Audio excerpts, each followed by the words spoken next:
Hello there again, everybody. This is going to be Jundling number 108, and there's a big shakeup in this particular list. I am going to be companioning Lurrus of the Dream Den. Over the past year, this card has proven to be one of the best things to be doing in all of Modern, and I'd like to try to tap into some of that power and consistency by playing it myself. So the two main things that we're losing in the main deck by needing to companion the Lurrus are we obviously can't play Liliana of the Veil because it's a permanent that costs 3, and we can't play Bloodbraid Elf because it's a permanent that costs 4. So those are the two main changes as a result of the Lurrus. In order to help power up the Lurrus, we're playing 4 copies of Mishra's Bauble, and other power-ups to Lurrus include Doubt the Voidwalker, which can be looped with the Lurrus. Also, as a consideration of the Lurrus plan, all of our sideboard cards cost 2 or less mana. We could use spells that cost 3 or more, like Kolaghan's Command, but all the permanents must be 2 or less. So all of our permanents are going to be costing 2 or less. We're playing 2 Collector Oof, 2 Chalice of the Void. Chalice is going to be good versus stuff like Affinity, as well as the various Cascade decks that hit the Living Ends and the Rhinos. And then I'm typically not a big fan of things like Veil of Summer out of Jund because we're not protecting anything particularly unfair, but it's still just a nice value 2 for 1 at a single mana, so kind of hard to pass up. Playing 3 copies of Collector Brutality for the control decks or anything hyper aggro-y, and then we've got more aggro hate in the form of Ancient Grudge next to push for any of the lower to the ground creature decks. We're also playing 2 copies of Unholy Heat instead of Fatal Pushes 2 and 3. This is mainly a consideration of I think the Delirium is going to be very easy to turn on in this particular shell. And we are playing 2 copies of Terminate, so we may be softer than average to Planeswalkers, especially when we're losing our good hasty threat in Bloodbraid. So hopefully Unholy Heat shores up some of that. And we are also playing, as a new include, Dragon's Rage Channeler. So I was looking for another really efficient threat, again, because we're missing Bloodbraid. And just with Lurrus, a good 1-mana creature seems like the way to go. And because of Lurrus, we were already wanting to play Bauble, and Bauble makes Dragon Rage Channeler better, and also makes things like Tarmogoyf better. So a bunch of little synergies here. Just the cards just seem to be working out pretty well together. We're again not playing Liliana of the Veil, so we have a fewer number of Planeswalkers than what would be normal, but we shouldn't really have a problem turning on Delirium, given we've got lands that go to the yard easily, instants and sorceries that go to the yard easily, and then creatures and artifacts go to the yard pretty easily. So again, I don't really think Delirium is going to be that big of an ask.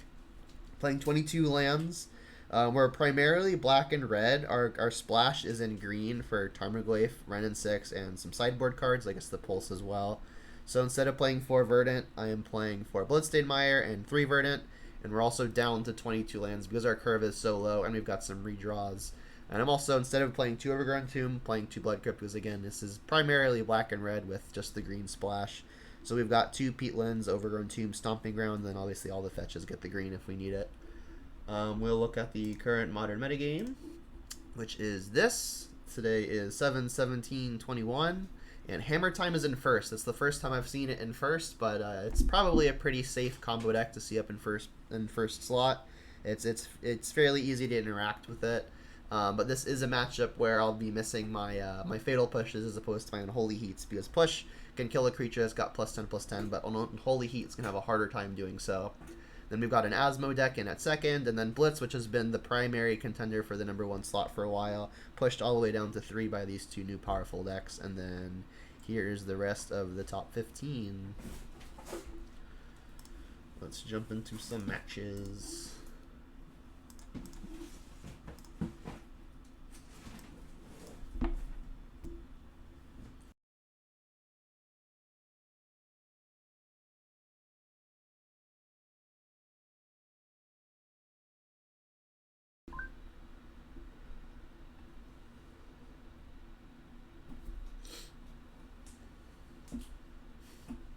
So we lose the moral high ground by playing it? Yeah, pretty much.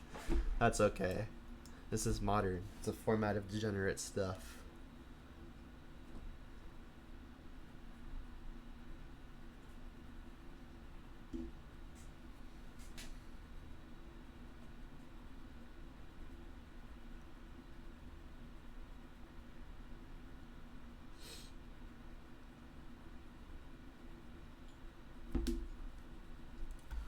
double check, make sure this bot is working. It likes to leave randomly. Okay, it has not yet. That's good.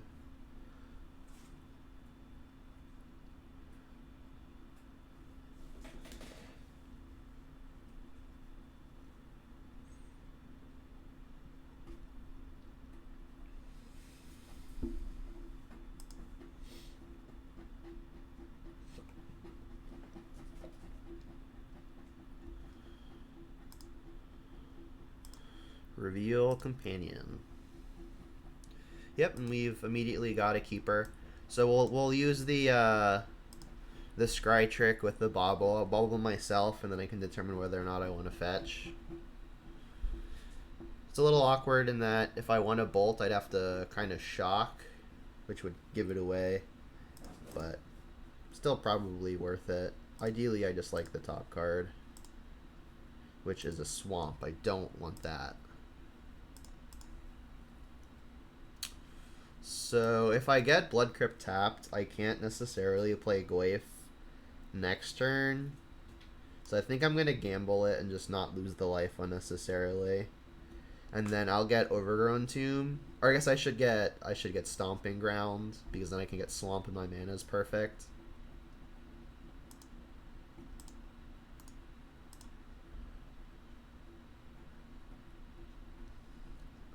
I guess I could have just done this on their turn. But if I do it on their turn and they play something I want to bolt, it doesn't work out very well either, right? We drew it anyway.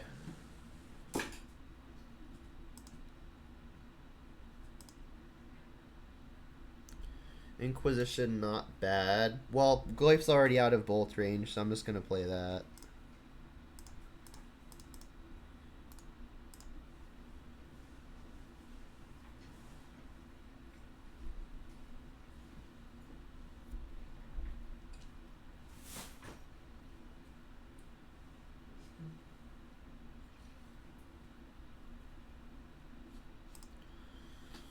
Triome and Spire Bluff.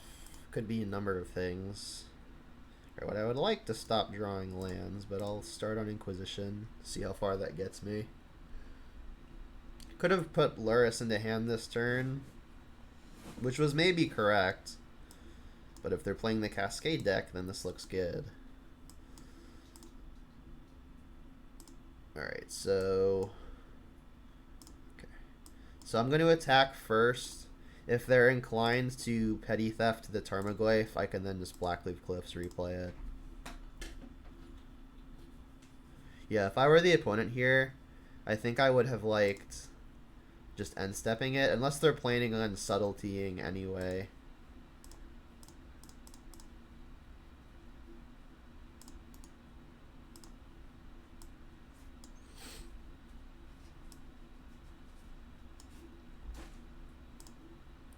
Alright, they didn't draw another Shard of the Sage, and they could still have Violent Outburst, which could be a problem. There's not yet an instant in the yard, so I could bolt them just to increase the clock, which I think I am interested in doing, and then I'll probably just put Lurrus into hand on top of it all.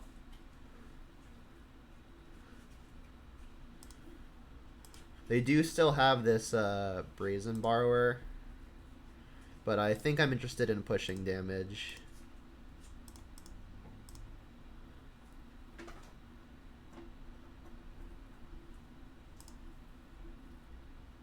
And I could hold up Kolagon's command, but I think I just want to use the turn's mana well. I'm not really caring if they attack me for 3 in the air.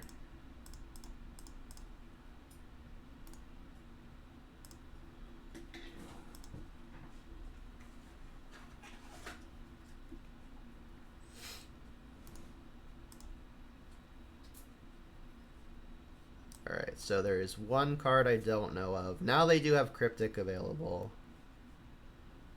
Push. Push is not ideal.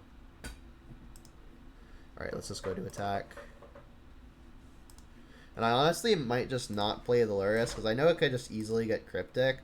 This puts them to 5. So if they fetch end step... sorry, this puts them to 6. So if they fetch end step, I can just shoot them down.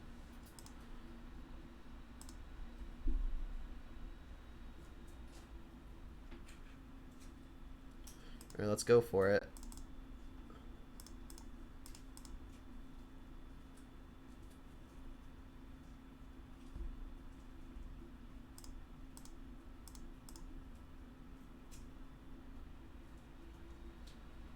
Sick.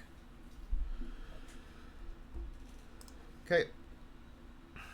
So we get to bring in Chalice for the things that cost 0. Brutality takes some of their combo pieces. It might be a bit slow, though. Is it better than anything? It's probably better than Unholy Heat. This kills Rhinos, but if I'm 1-for-1ing Rhinos, that's probably not a game that I'm doing very well. So this has got to be better than something. Alright, so this means we need 3 cuts as is. Push reliably kills a Rhino, but again, I don't think that's a kind of game that I'm winning very well. I guess push is just better than something like terminate, though. So if I have room to take out only 2 things, it should probably just be the terminates. And then Kolaghan's Command really doesn't do much either, to be honest. They're just not killing anything. You're saying Ren does not seem great in this matchup. That is also true. The removal might just be better than the Ren and 6s. They kill like Brazen Borrowers and stuff, but that's really it, right? What would it look like? Probably these 3 for 3 runs. Like I'm not really wanting to cast these, but I'm not really wanting to cast their Ren and 6s either.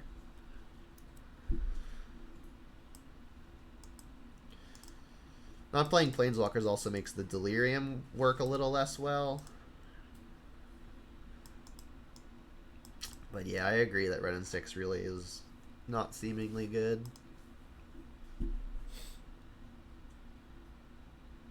Watch out for the Blood Moon. Yes, I'm going to do my best to do so. One of the good things about being so heavily black-red like this is that we can fear it a little bit less.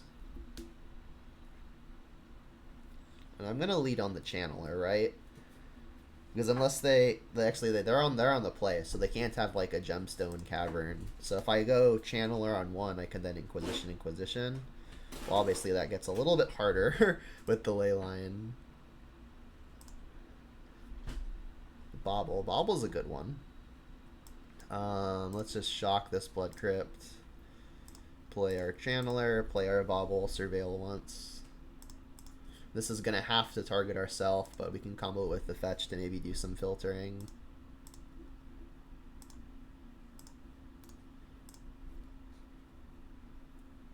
So like we could bobble ourselves and then either fetch or play Swamp to play Bob next turn. Where's the monkey? No monkey in this list. Mana Trader's still having stocking issues. Boo.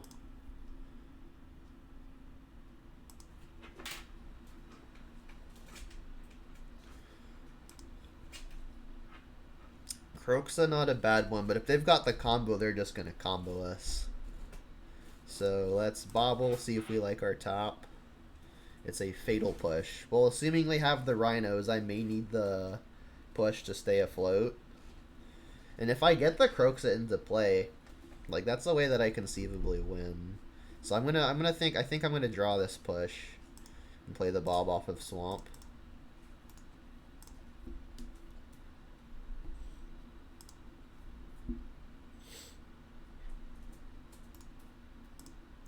So let's hope that they don't have the Cascade spell somehow. Could still be Violent Outburst. So we're looking for things like Chalice of the Void, Reveal the Bobble, and an Inquisition, which we cannot very well cast. This has to target us, because again, they've got Leyline. We do have an out to the Leyline in the form of Maelstrom Pulse, but I believe that's it. We get to do the scry trick again. I mean, I'm going to attack. If they've got the Violent Outburst, I'm kind of just not winning anyway. So if they've got Outburst, they've got Outburst.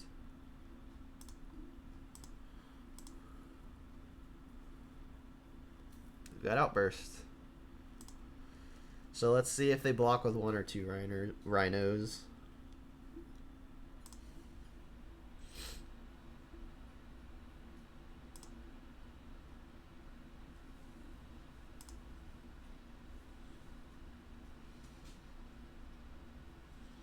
Yeah, this way I can like kill 1 rhino and then have my Bob stay alive. Makes sense.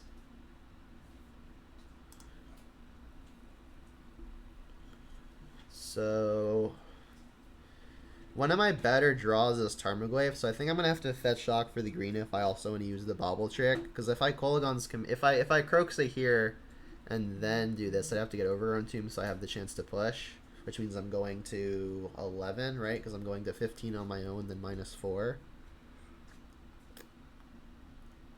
But I do want to Croxa before doing the trick, so I guess I could just lead on Bobble and see how far that gets me.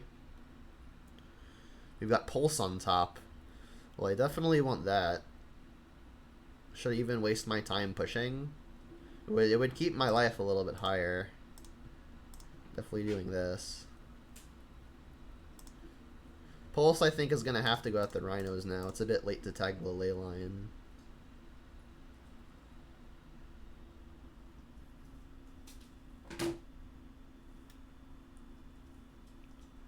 I mean, I take 3 life to gain 1.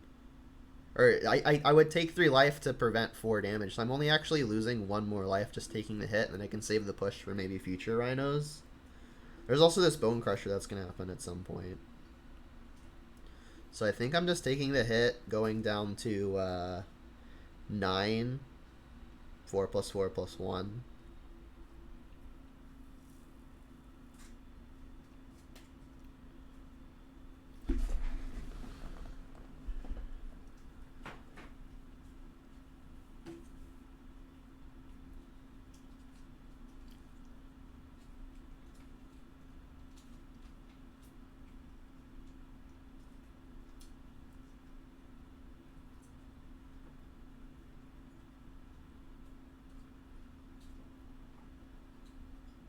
Really tanking on this. I mean, they discarded Borrower to, what was it? They discarded this, right? I don't remember to what. It wasn't me.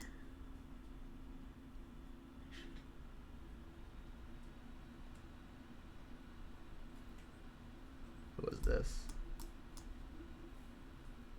Duh. Alright, and then again, we know Pulse is on top.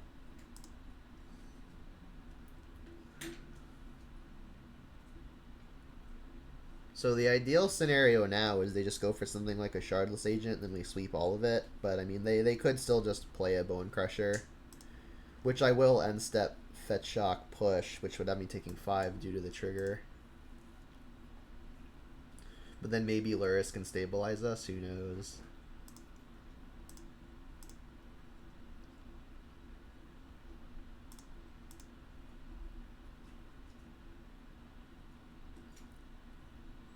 What's Jermel Charlo versus Brian Castano? I'm not sure what you mean. So let's get second red because we do have Croxa.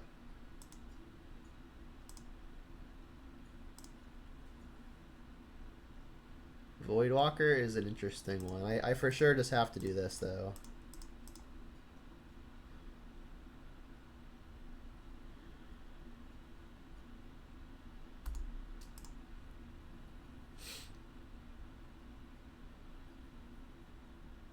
So we're praying for no second outburst here. Bummer. Alright, so this has us going to 1. Which should mean we're just dead. Wait, what? They didn't cast anything? What's up, Javik? Yeah, they just didn't cast it. Interesting. Is there any actual reason to do that? No, right? They've got 2 cards remaining. We're so close to Lurrus. They can't have Cryptic because this doesn't have a luck counter on it, so I'm not sure why they're not playing Bone Crusher. They've got to be holding something up. I can't Inquisition them, so I guess this is just a turn for Voidwalker.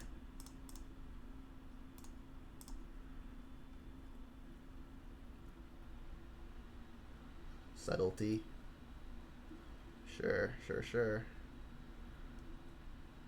Bottom. And then next turn I can kill this via Revolt off of Kroxa. Yeah, it's been fun so far. It's only match 1 though, so I don't know why they're not playing the Bone Crusher. Maybe that just means another Subtlety. So I mean, I could bolt this one to hold up the push, but I can't actually enable Revolt at instant speed anyway. So I think I'm just gonna go for the Kroxa and then use the push to Revolt. Okay, I can go to 3 to kill the second Subtlety, assuming that's what this is.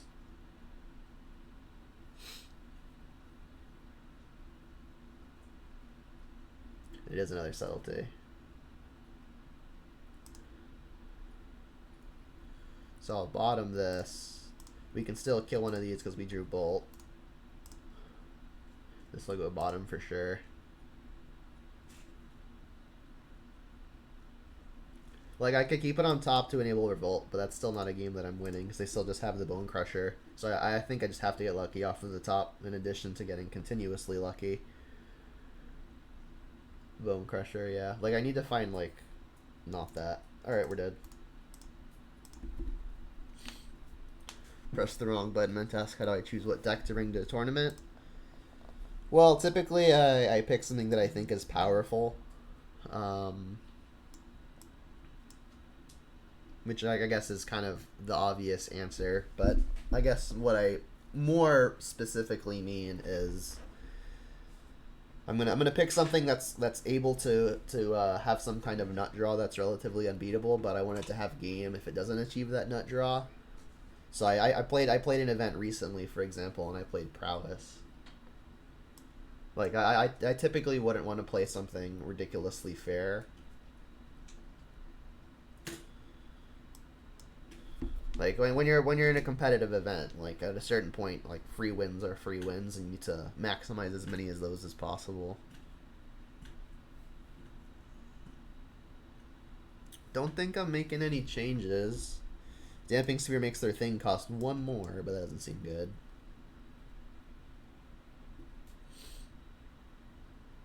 They have no artifacts that I care about. I guess Unholy Heat can kill their, like, creatures and stuff, but I mean, so can everything else that we've got in the deck. Unholy Heat might be better than, I guess, Kolagon's Command. They're not really looking to kill our stuff very often. Did I play paper tournaments like PTQs and PTs? Yeah, I've played, like 3-ish PTQs. I did, like, medium to medium well on most of them. But I haven't done one of those in years because they don't exist, right? Let's just resub.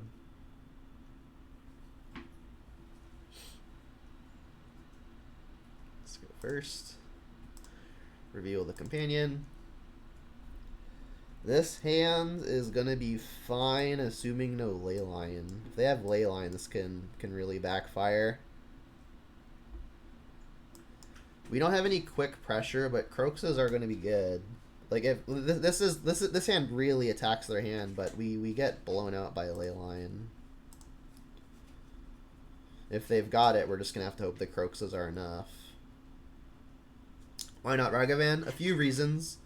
The primary reason being that Mana Traders is the rental service that I use, and they're still having stocking issues. But secondly, I'm just trying out no Ragavan. Are they mulligans to Leyline? Unfortunate. I'm going to play Tomb first because if I draw a Bobble, we can maybe Scry Trick it.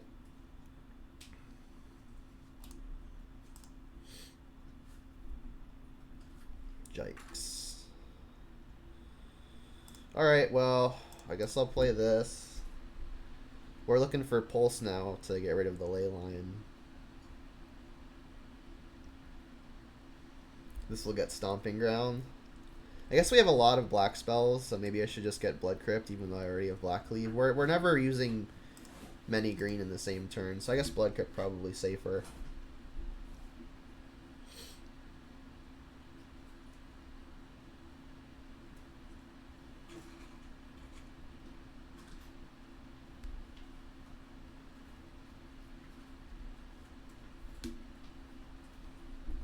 And then I might just start targeting myself with these discard spells just so I can put cards in the yard to enable the Kroxa.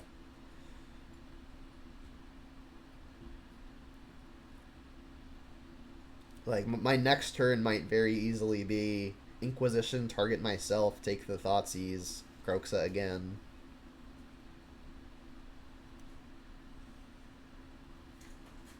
Then we're a fetch land away from escaping Kroxa on turn 4, which may be our best route to victory given the leyline is messing us up so poorly. Opponent disconnected briefly. They're back though.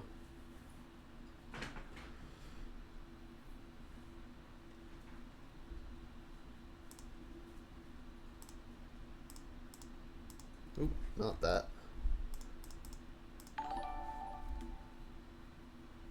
Iguana, thank you for the follow. I appreciate it. Or Ingwangi. I don't know why I said iguana.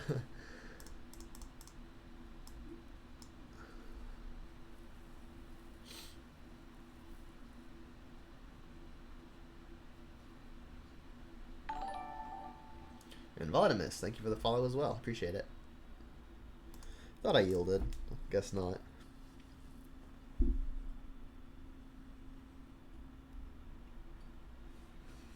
So yeah, like I said, I'm pretty likely to just use a discard spell on myself, purely to feel a Kroxa. Suspend the Footfalls. We still have some very good draws, namely Chalice of the Void. We have 2 of those.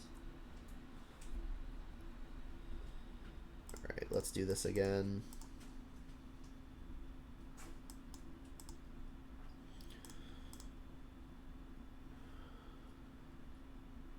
So if they keep land plus Cascade spell, we are in trouble. I mean, I'm gonna make this play and be unhappy about it.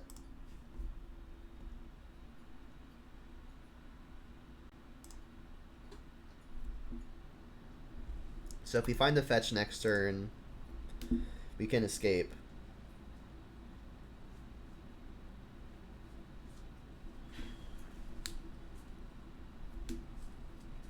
So I guess we hope the last 2 cards aren't the combo. I mean, it's not super unlikely that it is. Alright, it could still just be Violent Outburst. We did hit the fetch land, though, so we get to put Kroxa in front of some Rhinos, maybe. In the event we get Blood Moons, I guess I should get Swamp. They could have a blue card plus Subtlety, but at least that means we're not getting outbursted.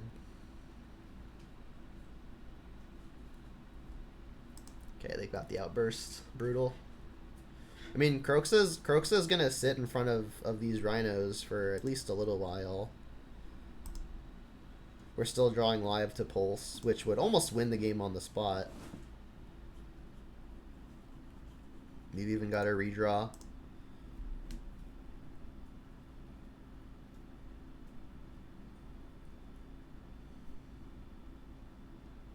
So what we don't want to see now is a Brazen Borrower. Brazen Borrower, I think, would be their best case.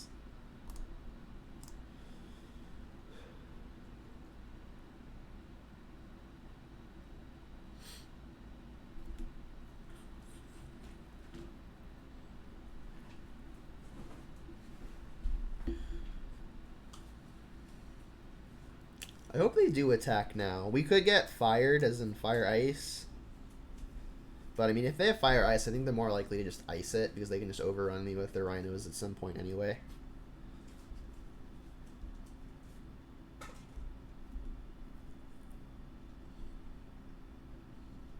So I'll cycle Peatland. If I don't find something meaningful, I'll just put Lurrus to hand.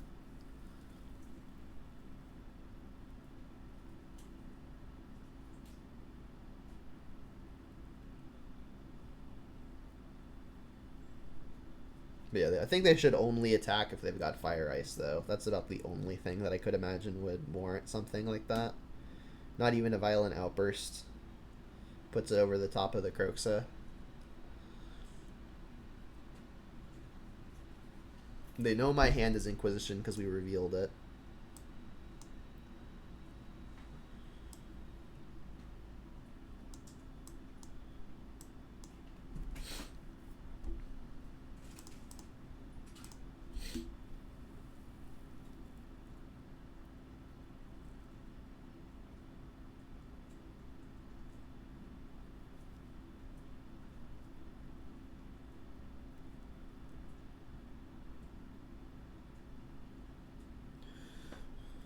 Yeah, no attack.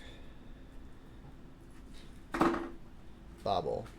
Well, I guess that's a good thing to have in conjunction with the Lurrus.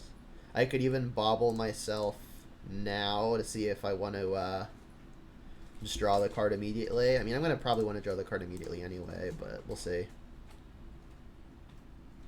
Kolaghan's Command. That isn't great. We can't target the opponent with any of the modes. So I guess I'll just play the Peatland. Put Lurrus to hand. Then I could attack, but they just double block. Doesn't seem very good.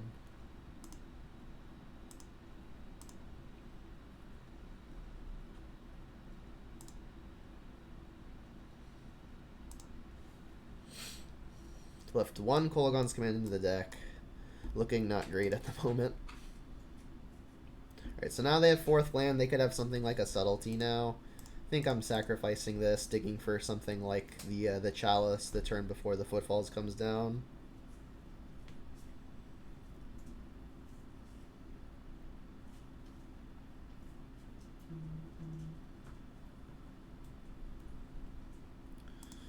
Well, I mean, Bolt will combine with the Kolaghan's Command to kill a Rhino. I'm still thinking I want to just get this Lurrus going. It will be unfortunate if their last card is exactly Subtlety, but then I could still just put it on top. Here, let's do that. If they've got a Remand effect, I guess I should leave double red available.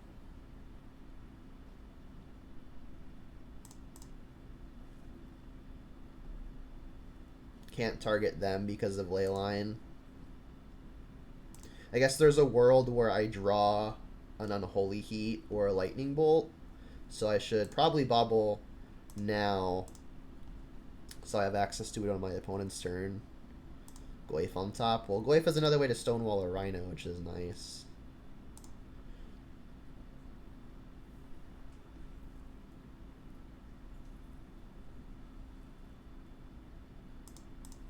Yeah, so still plenty of draws that would be quite good for the opponent here.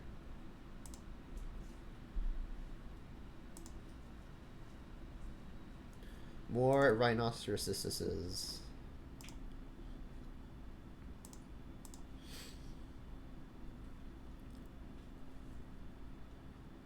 Alright, well they're drawing lands, which is the ideal case. Terminate. Is there any way to bluff an attack here? If I attack and they double block, I can terminate one out of the way. They're pretty likely to do something like a triple block, though, and I don't have mana to do actual everything. I think I'm just going to bobble first, see what it's going to draw me into.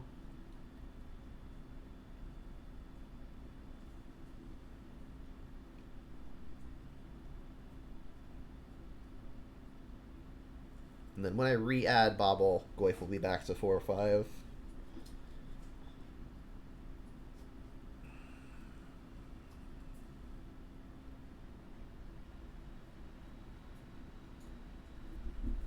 It's going to be a close one. But it almost definitely gets ended by a Petty Theft, which is the spell half of Brazen Borrower. We've got Dragon's Rage Channeler on top. Alright, well, for sure, casting Tarmogoyf. And then just going to say go, I think. Hold up, terminate, and bolt. See, now if we get Petty Thefted, it's not just over. Assuming they Petty Theft the Kroxa, we can terminate one, block another. Still have Lurrus going. Channeler could be a way that we fly over for a win. Do I want to terminate one now? It would be the mana efficient thing to do, but I think I want to save it as a surprise. We might also get value off of it with the Channeler going. Bob's an interesting one. Alright, so let's lead Channeler. Then cast the bubble. Another Goyf. That's probably fine. Just more things to trade with Rhinos favorably. And then I can play Bob, still hold up, terminate, so I think I will. We know of the Tarmogoyf. Now, should I start attacking? Don't think so. I mean, we've got enough things that start stonewalling this, but I think it's probably safest to hold back for just one more turn.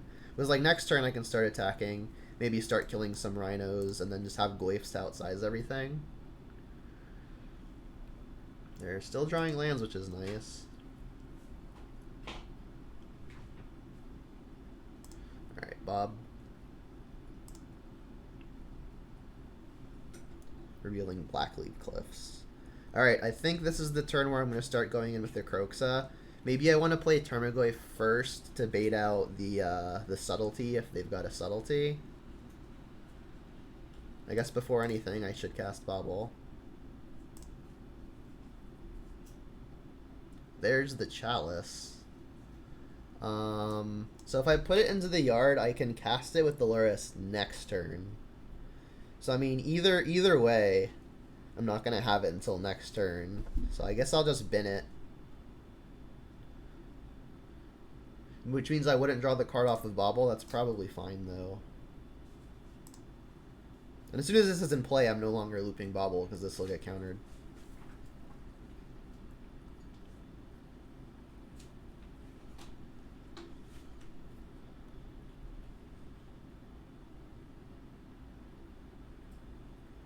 Alright, time to attack.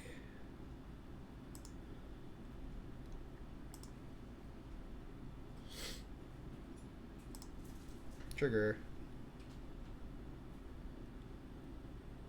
Leyline of the Void, interesting.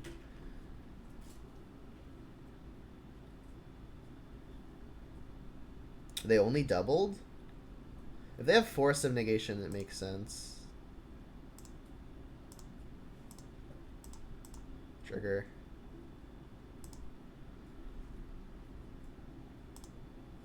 They conceded, sick. Yeah, they should have probably tripled. Alright, 1-0. Cool. Yeah, I think maybe I could have attacked with Kroxa just one turn sooner. I was worried about them getting my Tarmogoyf out of the way and then attacking for 16 into a 1-1 Channeler and a Bob and a Lurrus. Which would have put me at a pretty terrible position. Like, they obviously didn't have the Petty Theft because they would have Petty Thefted the Kroxa, but they could have had Ice. So I think waiting a turn was probably the safest.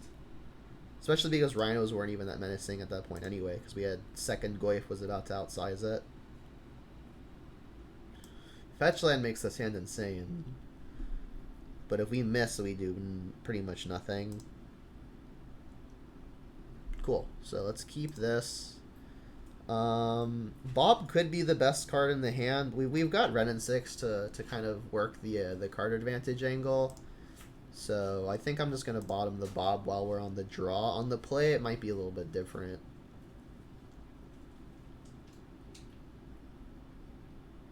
Flooded Strand. Well, it looks like Bob would have been good.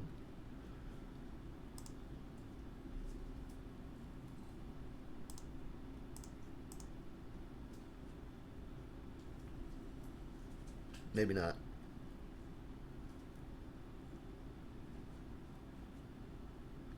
Is it the monkey? It's the monkey. It's gonna hit me once, but then I'll have the Ren and 6 to take care of it. So I'll use the discard to prioritize taking what would prevent Ren and 6 from resolving. Would love to just draw a bolt or a push, obviously. Unholy Heat also works.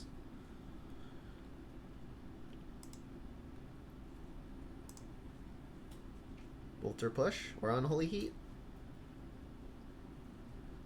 No. Alright, so if I'm Ren and 6ing on turn 2, I'm going to have to fetch green anyway. So I guess I should just do it off of Overgrown Tomb.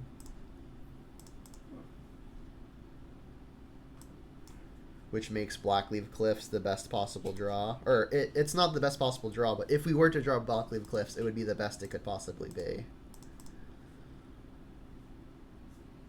So their hand is one land. Sorry, they only had the one lander.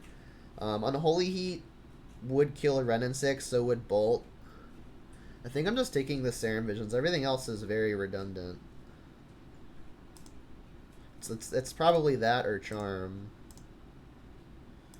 The issue is if they draw a land, they could then have Charm available. So maybe this is a mistake.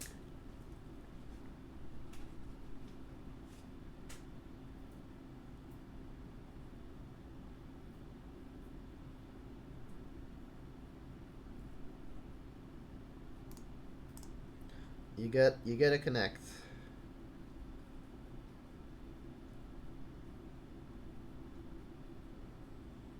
Please don't hit a discard spell or something silly. We hit a bolt. Alright, well that goes face. Which is annoying.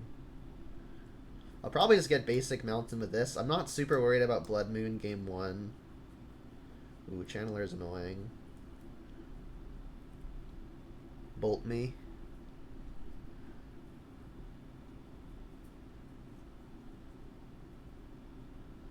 So they've got sorcery, land, artifact. This goes to my yard.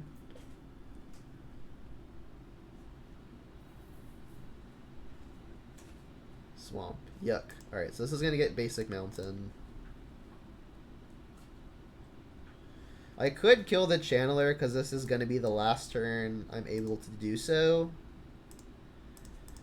But they have... They can then just attack the Renin 6 or Unholy Heat or bolt it, and then it no longer works. So I think I just have to kill the Ragavan.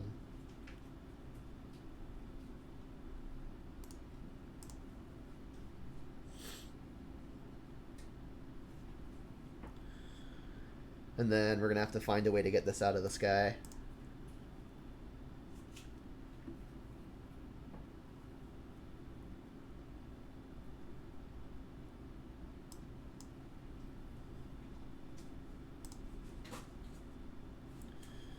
So, Goyf of 5/6. One more type, it actually gets out of range of Unholy Heat as well.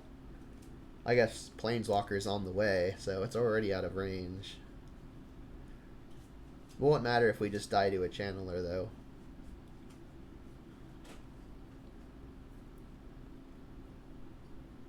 I guess they could Unholy Heat and bolt it, but they're short of red for that. So the best draw here is 1 mana removal, because we could do it all if we find it that way. That is short. Alright, so Tarmogoyf.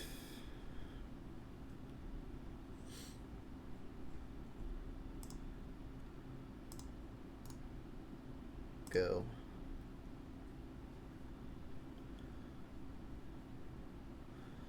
So it's looking like we've got a 1-turn window to find it, because they still have just a bolt that can go upstairs. They're hitting us to 5 here. Bolt puts us to 2.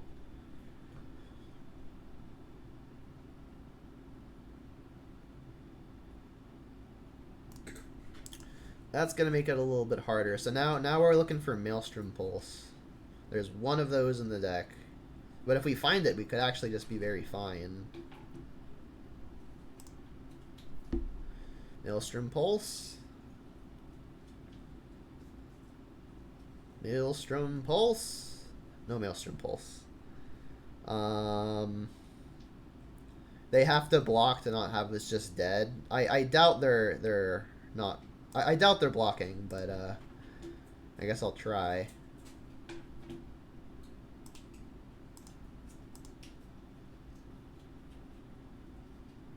These must attack, so it's not even like I can bluff it.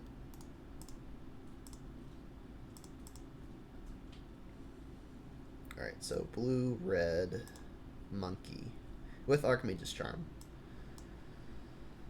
So, given Archmage's Charm, I may want to bring in the Veil of Summers. Push also seems good. I'm going to want Spellbomb to make their flyer worse, as well as maybe Stymie Murktide. And then Brutality might be good as well. Let's see how much I want to take out. These Kolaghan's commands seem pretty weak. Bomb I'm iffy about. Definitely keeping Voidwalker because it makes their graveyard bad. Glad I'm playing Terminate against the Murktide deck. Renin 6 seems great.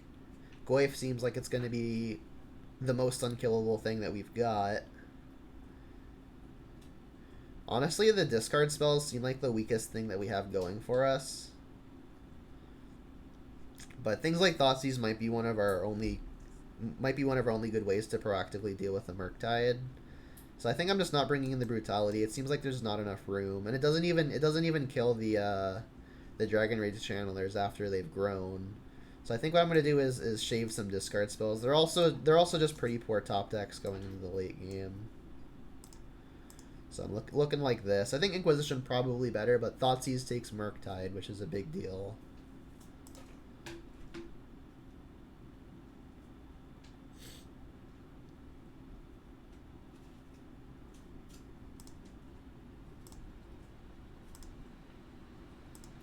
We've got no lands, can't keep. We've got one land, Dragon Rage Channeler. Think I'm going to avoid going to 5. I might need Pulse to deal with a Murktide. I mean, I'm going to go Channeler on 1, probably Spellbomb on 2 if I don't find something I need to bolt. I just really want to be able to draw a second land. If I do it naturally, I really want to have the Bob to hopefully start steamrolling it, but honestly, the Bob is the thing that dies the most easily. I mean, other than Channeler. Can't bottom this. It's probably between these two. Given I've got the Spellbomb, maybe I should be less afraid of the Murktide, but I'm still pretty afraid of it. I think I'm going to bottom it anyway, just because I'm the farthest from casting it, given I've got one land currently.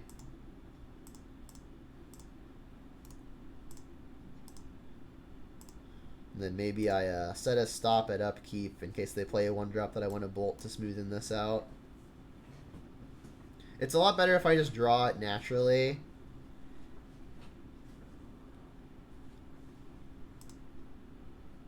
Because then I can play Bob. I'm definitely not just bolting them. Just going to hope to draw it. 21 successes out of 53 cards because I know the bottom card.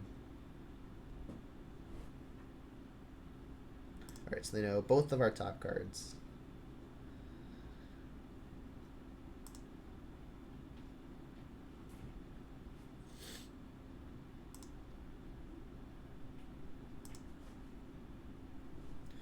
Land, please.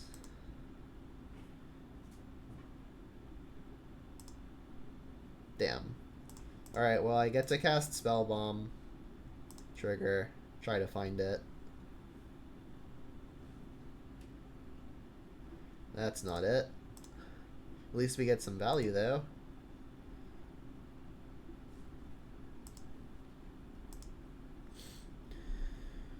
And then if they Thought Scour themselves end step, I may need to just pop the Spellbomb so I don't get Murktided. I deny myself the card, but if they play Murktide from this position, I do just lose.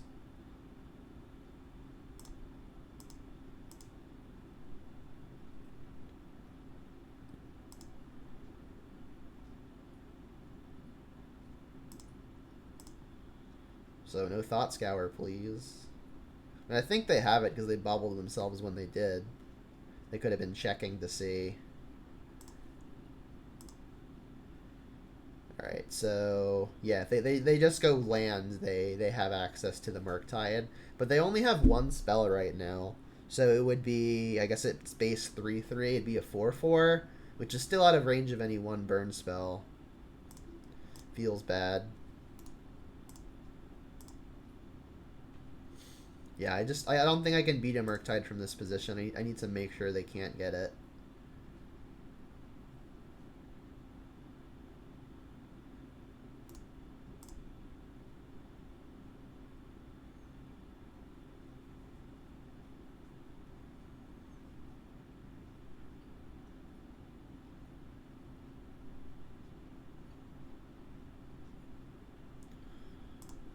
Alright, so I think I'm setting up Keep Stop, killing this, trying to find, I guess, an answer. Oh, well, that makes it a lot harder.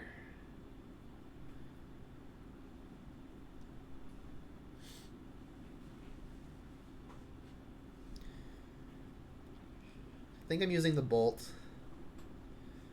Not really looking like this is going to be a game where I burn him out. Yikes, that is almost so good. I guess if they play another one and grow it, bolt kills it more reliably. So maybe I should just Unholy Heat now? Sure. And I want to do it now so they don't get more triggers off of this. If they want to force me, sure.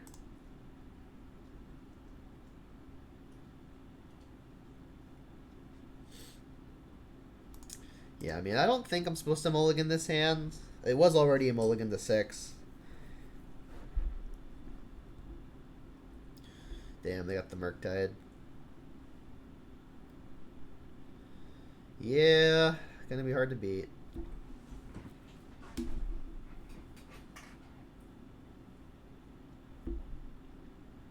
Pretty thick. So I still need to draw a land, but even then it's gonna be too slow. Yeah, it's looking like it's gonna be too slow. I guess I have an out, and I could play Bob and find a Terminate, or I guess a land and a Pulse. So not just dead, but looking pretty dire.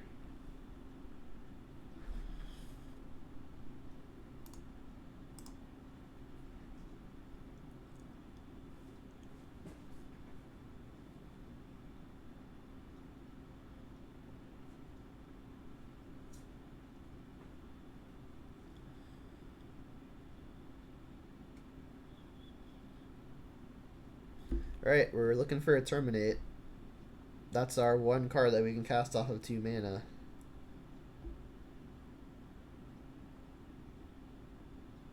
That ain't it. I guess we're still alive for a turn. I see no reason to want to hold up Bolt. I guess I do want to hold up Bolt, right? Because assuming I find the Terminate,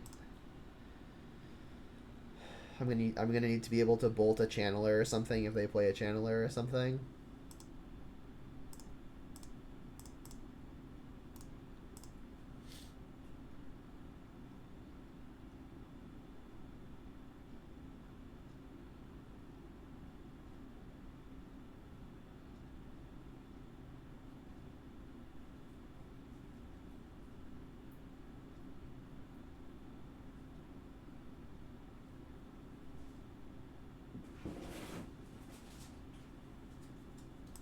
Bottom.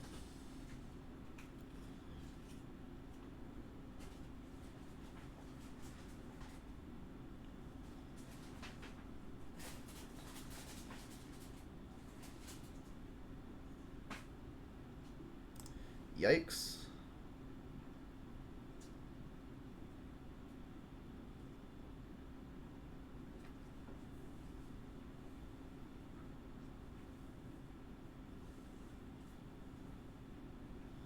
Well, that's getting bolted. I'm assuming they're going to want to dash.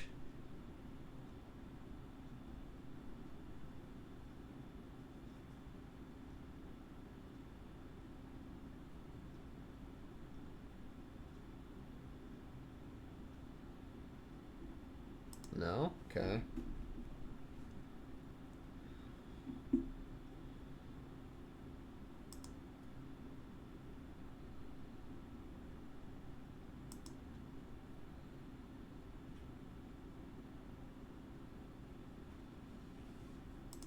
That works too.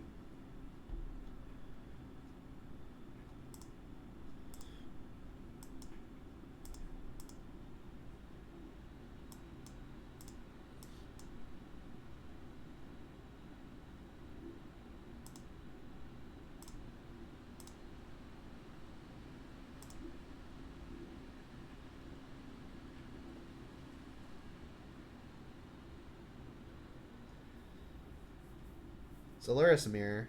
This hand is lacking pressure, but it's got basically everything else. I can bobble on turn 1 before Inquisitioning to get some information on what I want to what I want to take. There's a Mesmeric Orb on top, so I guess mill.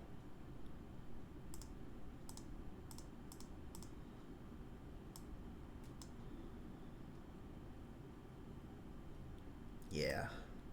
They've got crab, push, and a trap. Well, I guess I'm taking a crab, and then hopefully I can hit Delirium to Unholy Heat the second one.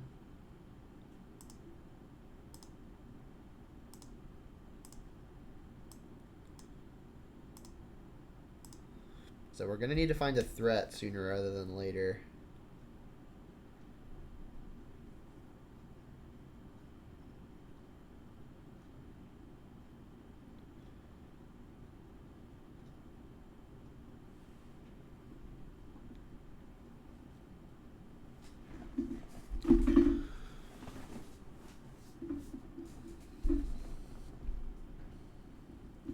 Yeah, the Laughter card's a doozy.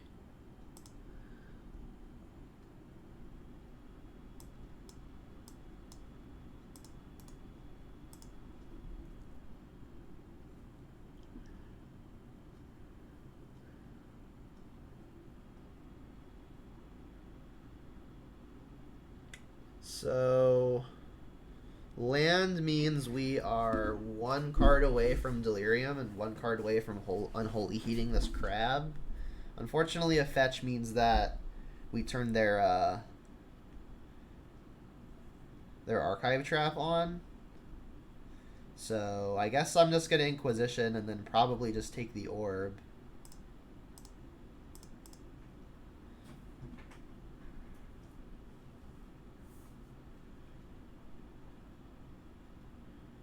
I mean, they have the Field of Ruin, so it's pretty likely that the Archive Trap is going to be used in this game anyway.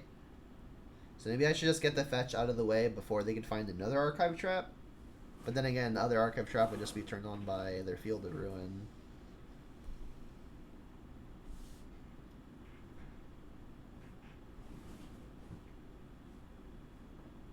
Yeah, and the Laughter is a particularly useful card versus us because not many things in our deck cost more than 2.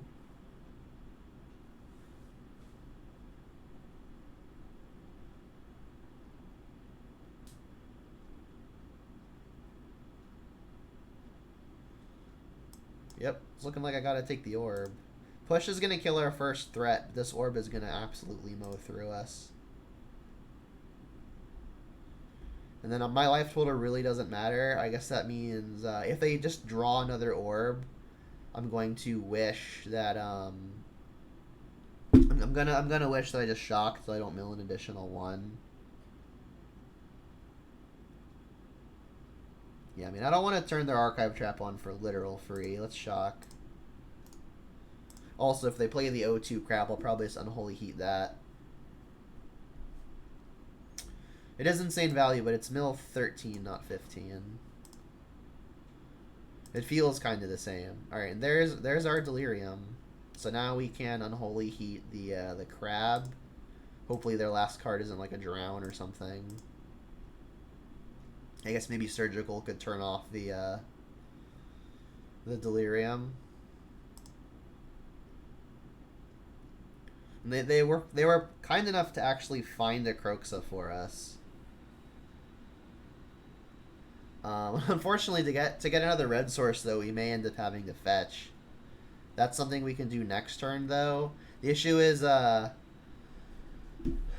just gonna be able to find they're gonna have another draw step and an Archive Trap, but again, because of the Field of Ruin, it's probably just gonna happen anyway if they find another Archive Trap. So I'm thinking I'm just gonna fetch now so they don't maybe mill the thing that I'm wanting to search for. Yeah, like if it's gonna happen anyway, I might as well just do it right now. Then I'll get second red, Blood Crypt.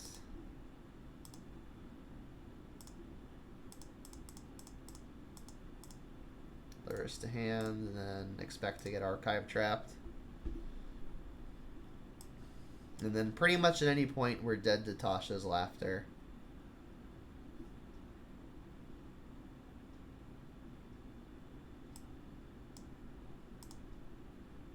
They did have another trap. Brutal. Alright, so their hand is Fatal Push, Field of Ruin. No shortage of escape mana. And the crab. Crab's a good draw. I mean, that's going to be a mill 6, effectively, right?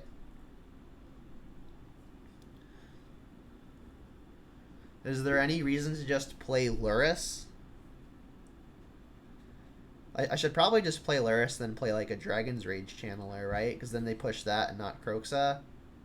I guess I have so much food that it kind of doesn't matter. But the thing that I like about making them push the Channelers, we'll still have a 3-2 in play to start attacking. But yeah, they should definitely play this. If they're worried about me escaping Kroxa, they just respond. So that's not actually a real concern for them.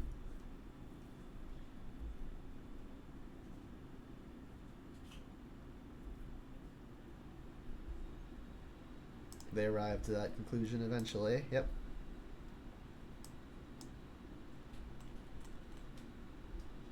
So yeah, I think I'm gonna go Lurrus plus Channeler. Because the onus is on them to do something about it, right?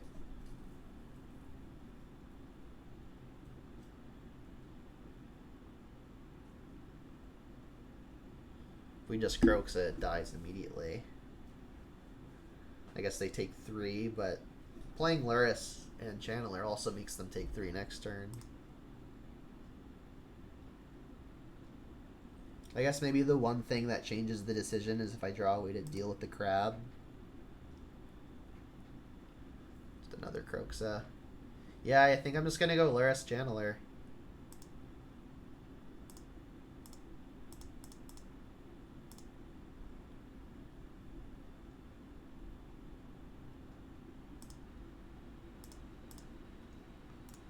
Like, they'll push this if they want. But this at least has something in play.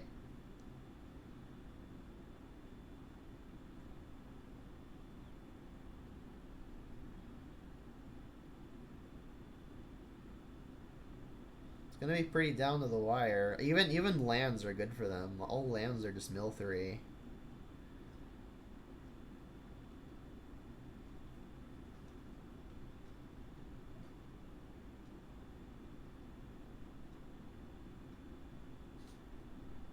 They drew Glimpse? Jeez. Well, they don't have Fatal Push anymore. Although if we draw a land, we're just dead. So we really need to find a removal spell here.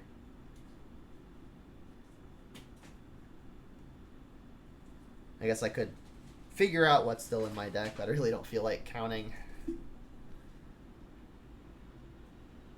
Yeah, one mana removal would be the absolute nut.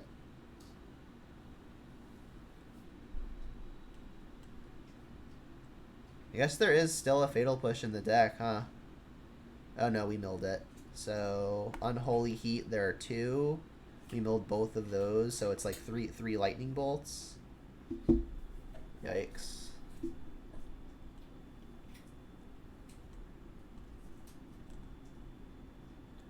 Yeah, I guess it's Kroxa time. It's like I don't even want to play the Bauble because the Bauble has me drawing a card. I guess I can attack first.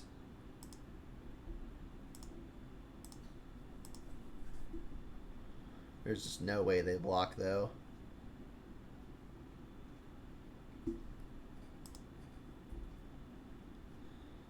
Alright, Kroxa. Escape. Why are there 2 instances of escape? Oh, is I can escape it with Lurrus? No, I'm just going to escape it to itself. Then it just hardly feels like it matters what I exile here.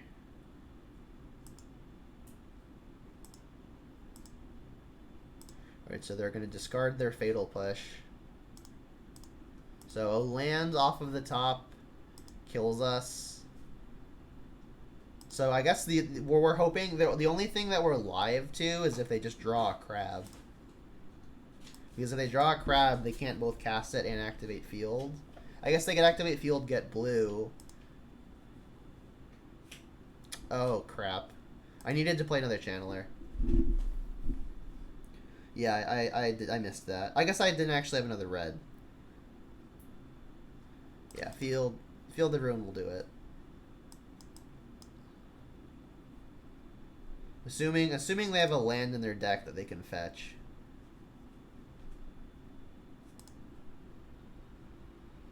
Yep.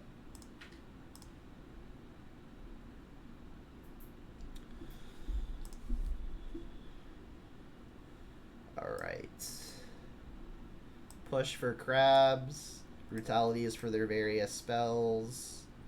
Spellbomb could be interesting if they've got like one of those ancestral effects. And Veil actually seems good too because it can counter a mill spell. And then Grudge hits Orb. So we've got a good amount of tech.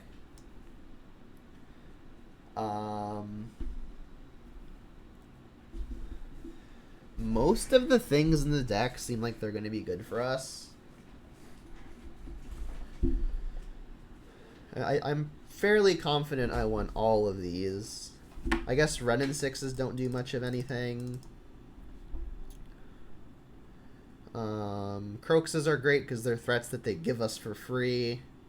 Kolaghan's commands are just more outs to their artifacts. I guess Pulse can kill multiple crabs, but I don't know. Maybe just having another out to an artifact is good. Maybe the discard spells are what I want to be cutting. Kind of curious. Do I like going more than 60 cards against mill? No, I usually don't. Because like then you're drawing fewer lands unless you're also adding lands.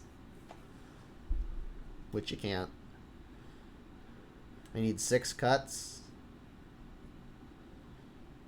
See, I'm so few on threats that I'm kind of hard pressed to cut those. I think I am going to cut the Pulse. Wait, isn't Pulse just better than Kolaghan's Command? No, because Kolaghan's Command can kill instant speed stuff and buy creatures back, which we may need. I have to keep all the threats. Yeah, maybe it's just the discard spells are kind of weak, but I'm bringing in Brutality for that reason. It feels weird to want to cut the Bobs, but they like kind of mill me and it's just my weakest attacker. I need 3 more cuts. Maybe I can trim on Bobble. And then maybe I trim on Unholy Heats. Well, I think I'd probably want to trim on Terminate before Unholy Heat. I'm going to have Delirium, no problem. So maybe it's this then? This seems fine. I would like the Bobs to get in, but I feel like everything else is just stronger.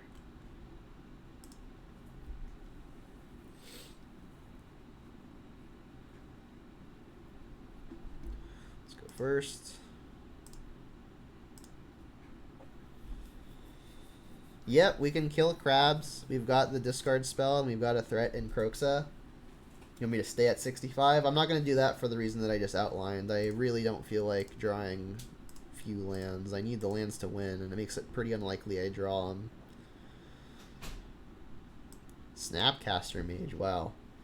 Alright, well, I think I'm taking the Orb here. Orb's gonna do me a lot of damage. I've got plenty of removal spells for the various crabs. Let's just take the Orb.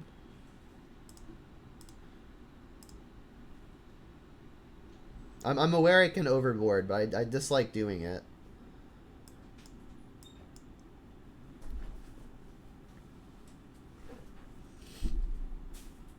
There's the crab.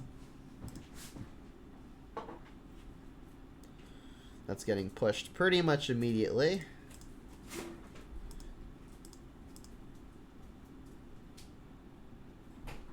You always overboard? Yeah, I mean, it's definitely a strategy.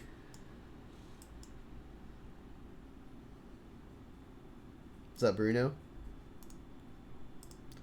There is field.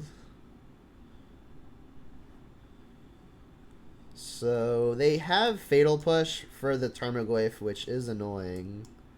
I could spend the turn just putting Lurrus into hand. Alternatively, I could just try to get this Croxa going. We're not super far from escaping it. It also would let me hold up a Fatal Push. I mean, I guess they don't even have the black mana anyway. I guess that's kind of the tiebreaker. Yeah, that's kind of the tiebreaker. Let's hope they don't find black. Like, they could Field of Ruin into black. But then if they're Field of Ruining, maybe they can't force me to search for an Archive Trap later. Yeah, they just missed the land. Sick. Ooh, Brutality. Brutality can take the push. They could eventually snap it back. Alternatively, I could just put Lurrus into hands. But I think I like casting the Brutality here. I could also Croxa so that I can have them discard all that information and then I can Brutality. That seems fine.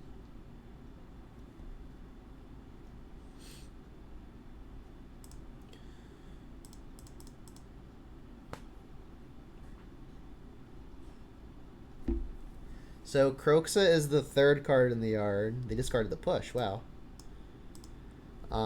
So if I escalate discarding the push, I'm a fetch land away from escaping Croxa, which would be a pretty quick way to end the game.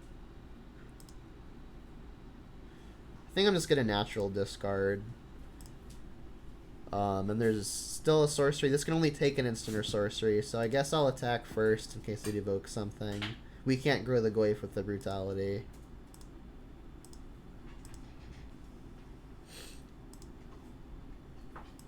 Yeah, and I think I want to keep the push to kill a crab.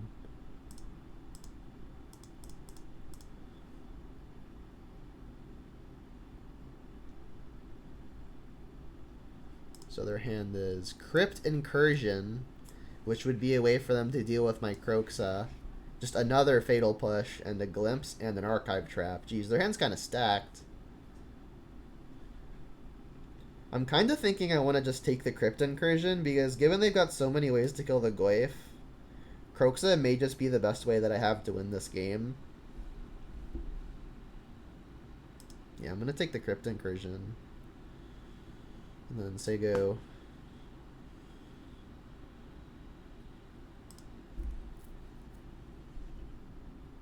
Because the moment they find black, I'm in deep trouble. And that's the black.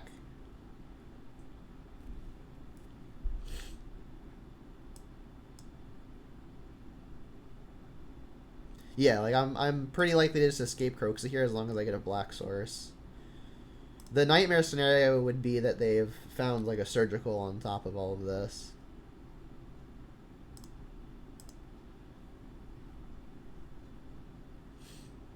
And then they can trap me. Yep. So we've got plenty of Croxa fuel now. They can snap push, but then we can just do it again. Oh. Well, I think I still just want a Croxa. Because like if they snap push, they're discarding Glimpse. Yeah, let's just get the Croxa in. We're gonna have no shortage of Croxa fuel.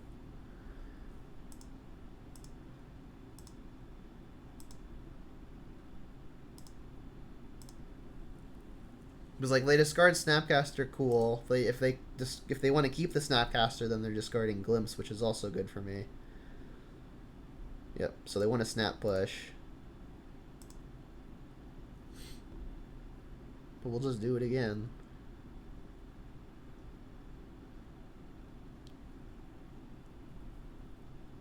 We're still basically just dead to Tasha's Laughter. It's kind of the one card combo against us. It's going to average mill like 30 to 40.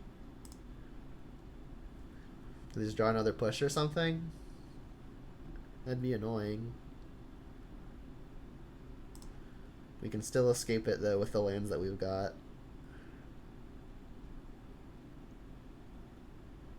Okay.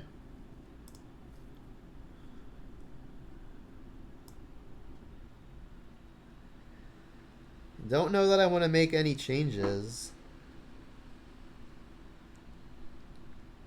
I think I'm just going to resubmit. Like maybe Pulse. But everything else seems better than it. It's just like a quick clock or a way to 2-for-1 them.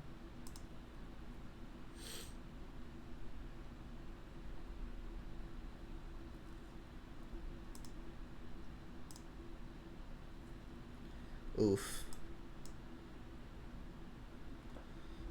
Don't think I can keep this.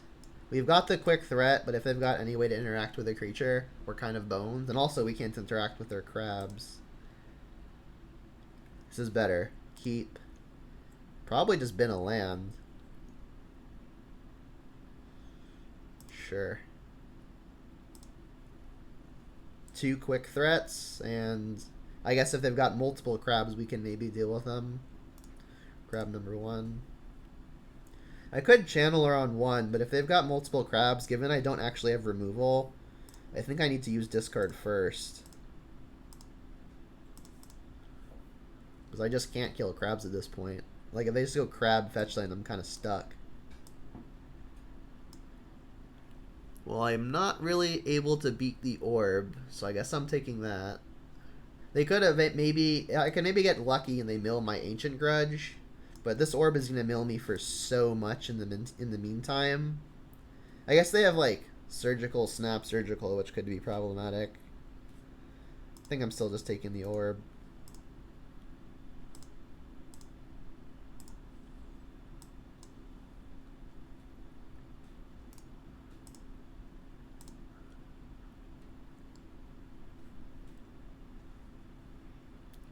You want to try to snipe a Thoughtseize with a Surgical?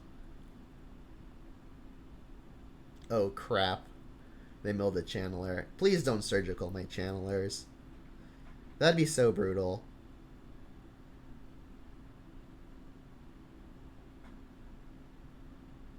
Thank God. Alright, so gonna cast it before they have a chance to snipe all of them.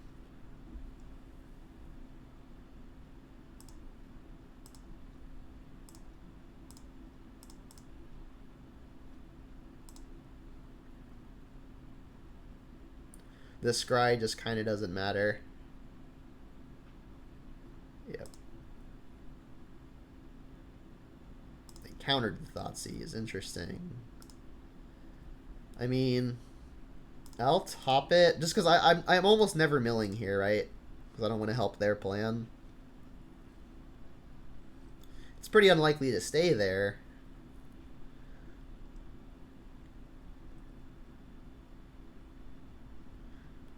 To be honest, had I been the opponent, I probably would have snapped off a Surgical at the first thing. The first threat. Maybe because we didn't play a threat on 1, they had a read that we didn't have it.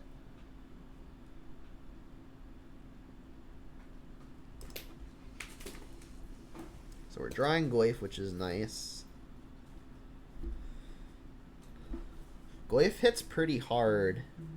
5-6 already. Guess I'll lead on an attack. See what that does.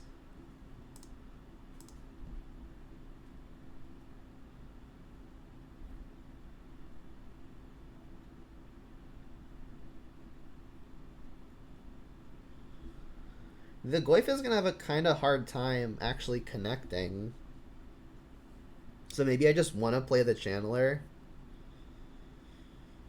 If they eventually decide to Surgical the Channeler, it could get worse. So, like, the longer I hold it, the worse it is. Yeah, I think I'm just going to play Channeler here. Like, Channeler Spellbomb.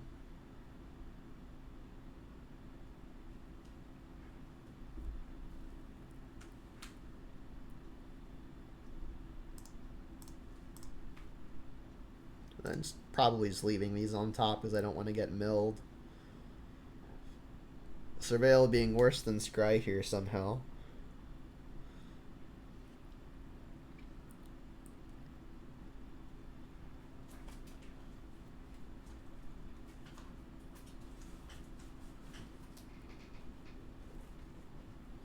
Bummer. They should let me resolve these abilities first though, right?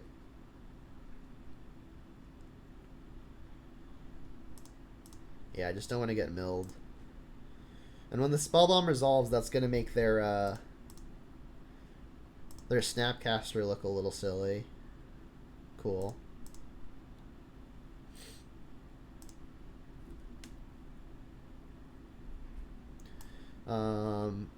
If a graveyard has 20 or more, it does not. So this is just draw a card. So their hand is 2 randoms, Surgical, Snapcaster. I guess they're just trying to hit lands. It's a good one to hit.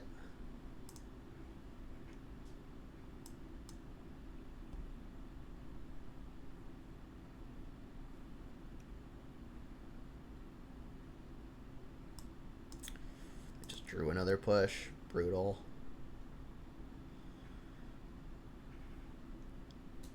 Interesting they didn't want to activate Field of Ruin and then just like get a swamp. I guess they're wanting to preserve it for Archive Trap. The next Channeler. Well, I'll play the Goyf now. There's no way that they're surgicaling Channeler with 3 of them already gone, right? And again, they can't snap push because we've got Spell Bomb.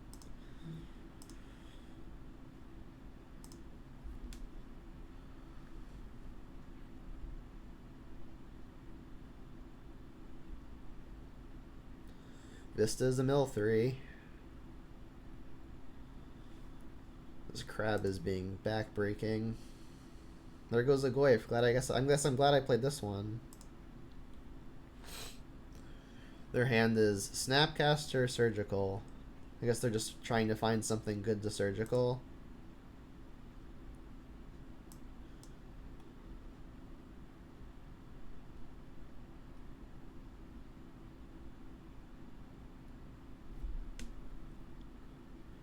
They've milled 1 basic swamp.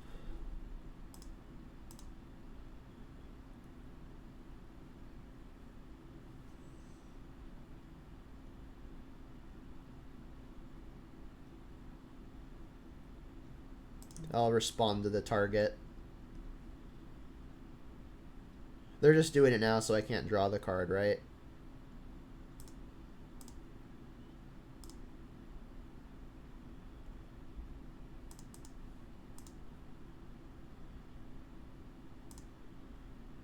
Yoink. So their hand is Surgical, and that's it.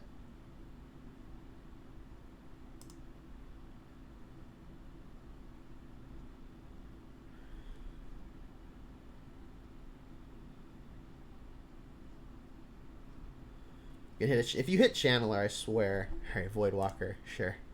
Alright, so they're gonna find that Voidwalker and the one other Voidwalker.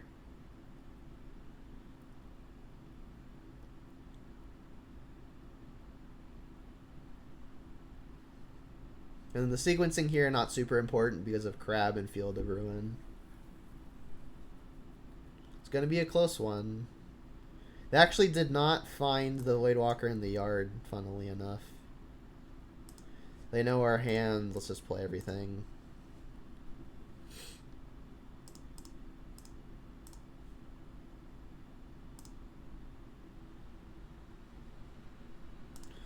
Don't want to mill myself. That's probably just a fine draw.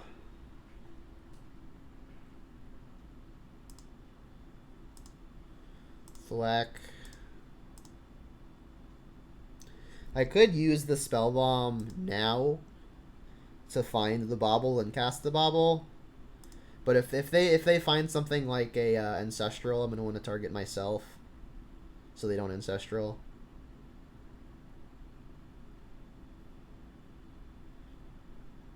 They found a push. How unlucky. Yep. I mean, the Channeler's still just gonna fly over. How many pushes is that? That's their 3rd one. I can also keep the Spell Bomb handy if I want to counter something like a Drown in the Lock. So we've got Bobble on top. Cast.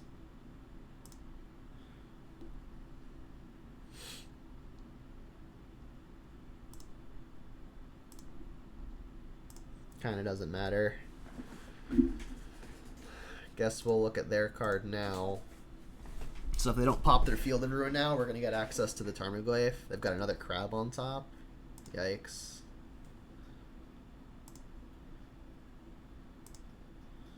Still chipping in.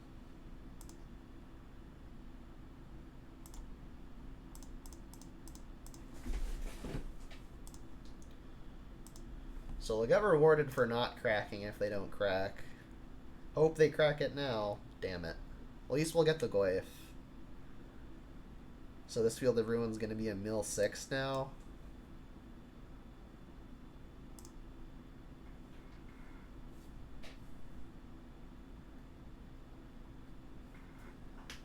gonna be close.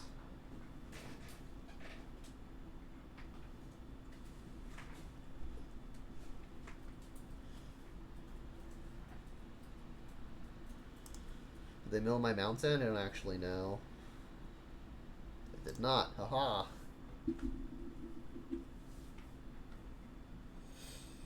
Chandler's got flying. So if they can brick removal for just a single turn, or I guess Tasha's Laughter. Kolagon's Command.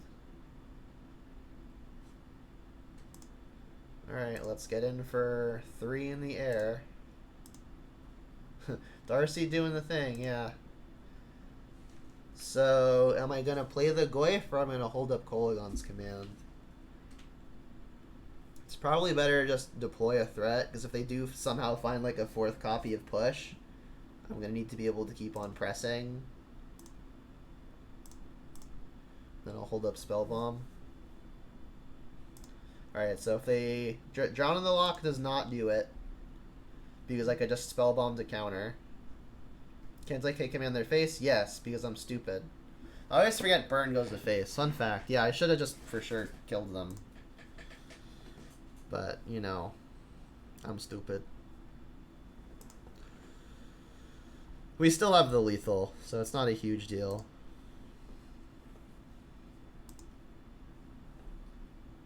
No, yeah, you're not crazy. I'm just stupid.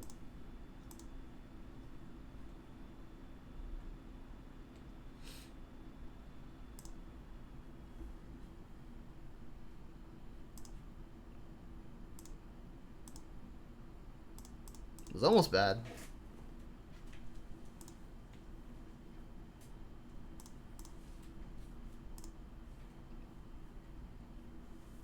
Yep, should have just killed them, but we had the victory anyway, even with the doof.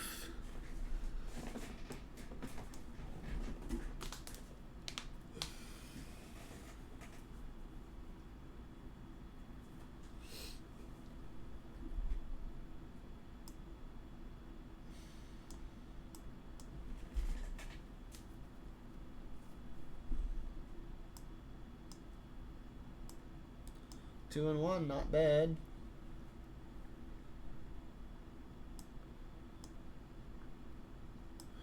Yeah, Dragon Raid's Channeler has been pretty consistently strong. Can't say that I've missed Bloodbraid.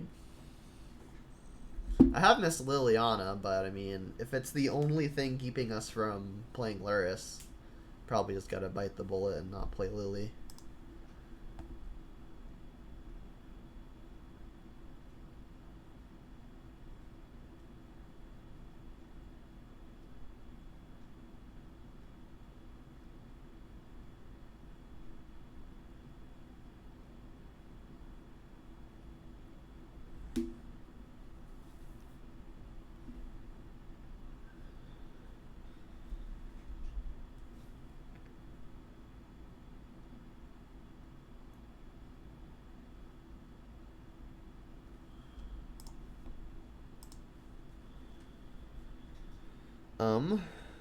Yeah, I guess this gets Blood Crypt.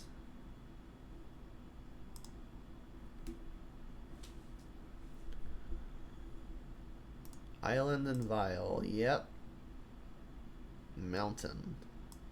Guess I just want to get the Darcy going. I could Thoughtseize on 1, but they've already got the Vial down. So this is probably just going to take like a 2 or a 3 drop at some point. I'm not super sad about just getting down the Channeler, which I can do off of Mountain now.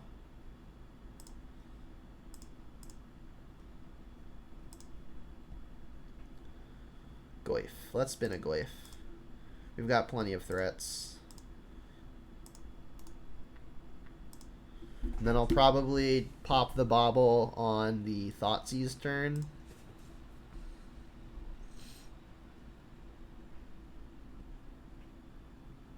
It's like Merfolk or something. Yep, it's Merfolk. So I think I'm actually wanting to just pop this now because I would love to just find some removal spells. We've got Dockhand on top. Sure. there is a terminate.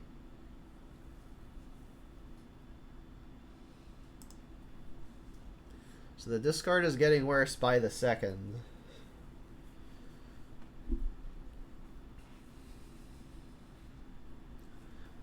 It's like, I could just play a Goyf, because that pretty decently stonewalls what they've got going.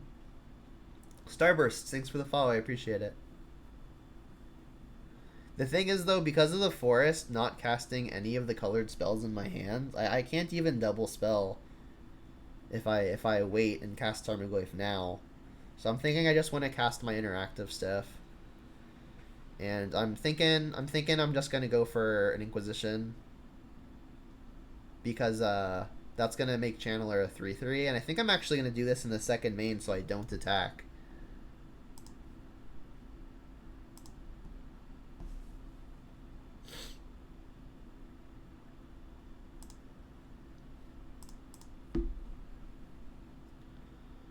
This has to get a black source.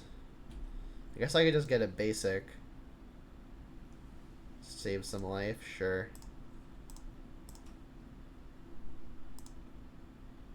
Looking for some 1 mana removal. Sure, so where they're drawing another one of those. That ain't it. They've got Trickster and another Master. I guess I have to take the Master.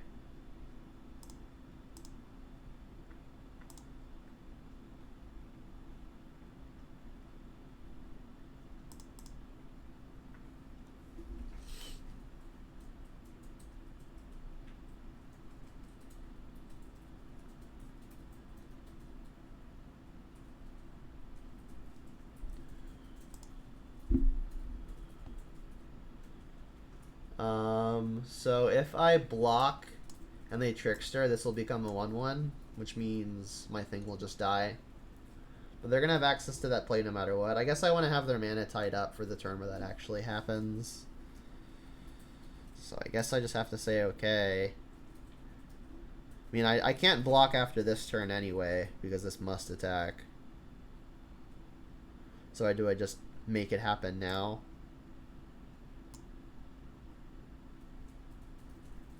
Doesn't feel good, but I'm going to make it happen now, just so I can conserve the life. Don't feel good. Here comes a Trickster. Or a 1/1, yep.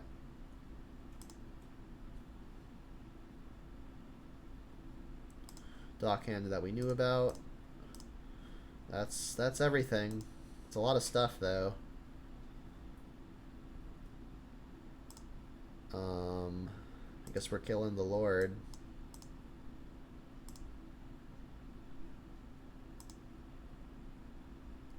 Unholy Heat's a good one. Forest kind of biting here. So they can activate Mutavault and attack for a chunk.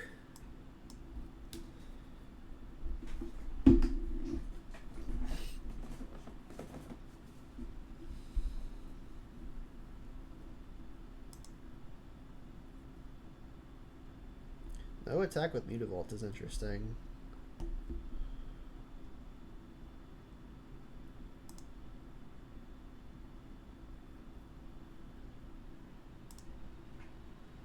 I guess I'll just kill one of these Dockhands.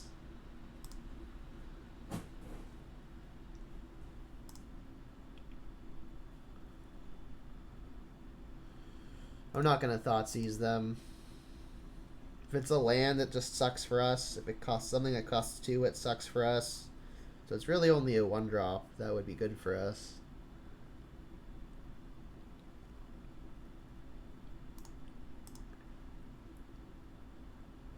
So we're going to, I guess, hope that they tap down anything but Forest.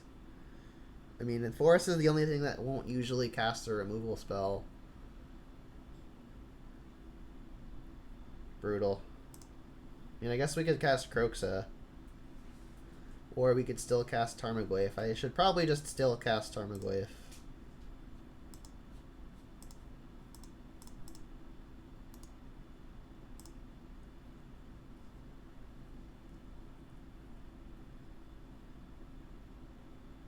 What is this? Oh god. That's not good.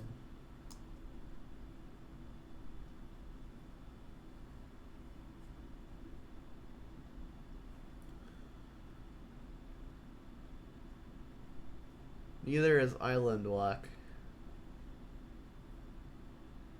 You had Basic Forest and hated it as well. Yeah, this is the first time it's been abysmal for me. Alright, no Trickster, please. I mean, I'm not going to not block.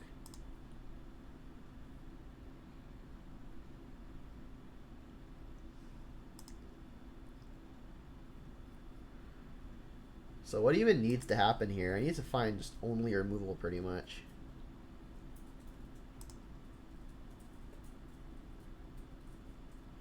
I guess that's a 3/3. I could put Lurrus to hand, but I'm just not casting it. So this feels like a better use of mana.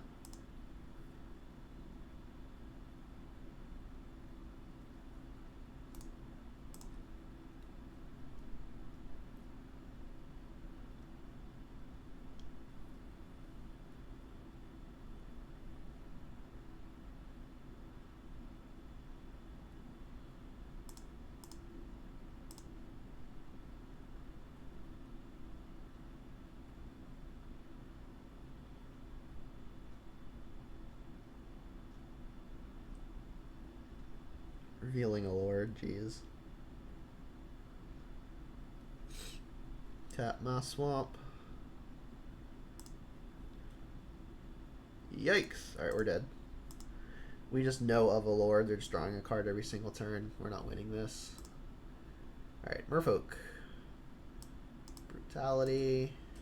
Probably wanting the Grudge. For sure wanting the push. They are mono blue. And I guess the removal is likely Dismember anyway. So this counters everything that they have that would target something. But they're just not targeting a whole lot. I guess Oof could turn off Vile, which is a thing. Otherwise, it's just a Grizzly Bear. Maybe turning off Vile is enough.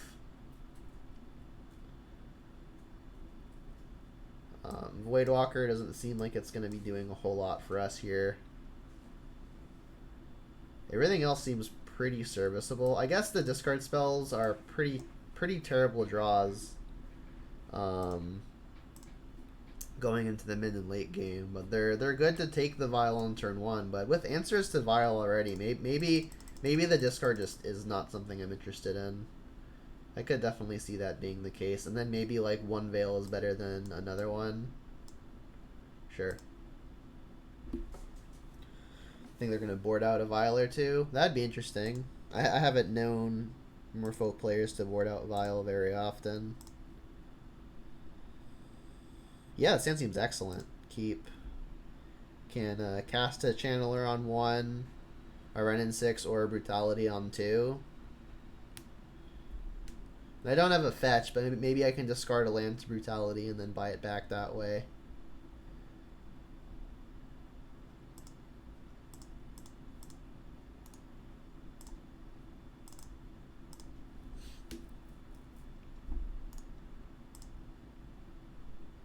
Ooh, a Bob's good. Just lead on attack. And I think I'm bobbing here on 2 instead of casting Ren. I mean, having Renin 6 in play will be better, assuming I find a fetch land or something next turn. But I think I just want to keep the interaction coming. And also, this ups my odds of hitting a land on this next turn.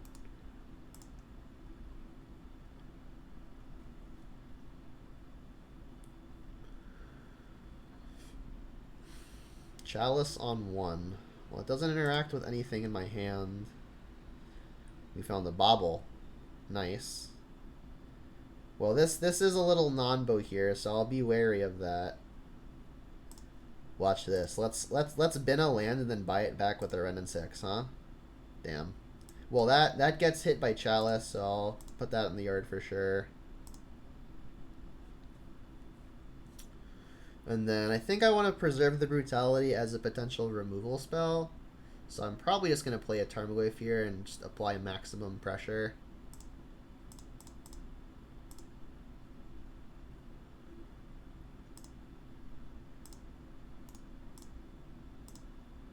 Smack for 3. And I guess I'll upkeep the bauble.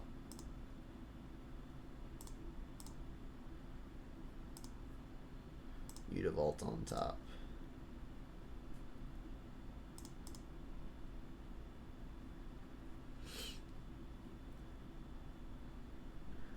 This is a stupid indestructible thing. Not indestructible right now. Yeah, you need to have 2 other merfolk, and right now there are 0. So for a moment, it's killable.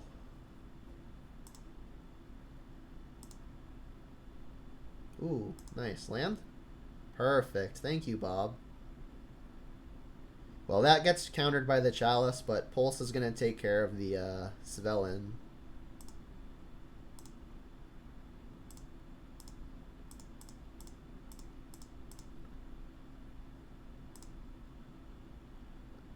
We can bin that, buy it back with Renin 6.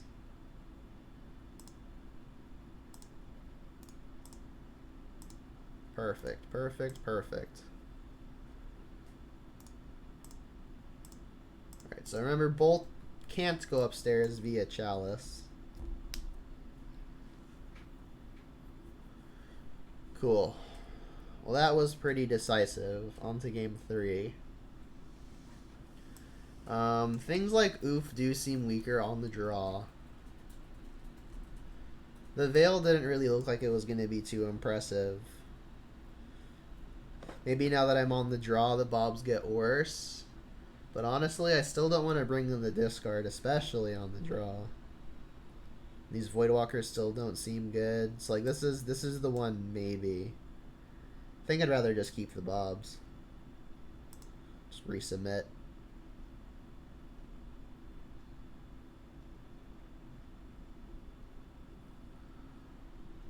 Reveal the companion.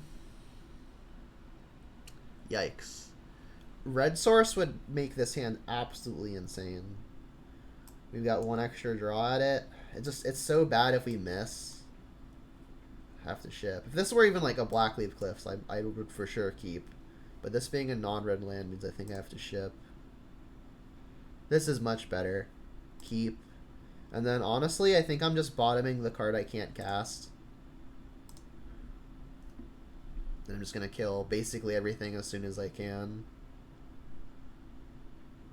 Relic. Alright, well that's another good reason to have bottomed the Goyf. There's another Bolt. So we're hoping for no Spreading Seas. Although if they Spreading Seas, we could then bob onto an empty board, which is fine. Is this Chalice for 1? That could be problematic. I mean, we still have plenty of removal. That doesn't cost 1. We can still convert the bolts to something useful because of brutality, maybe. Alright, bob onto an empty board and we're at 20.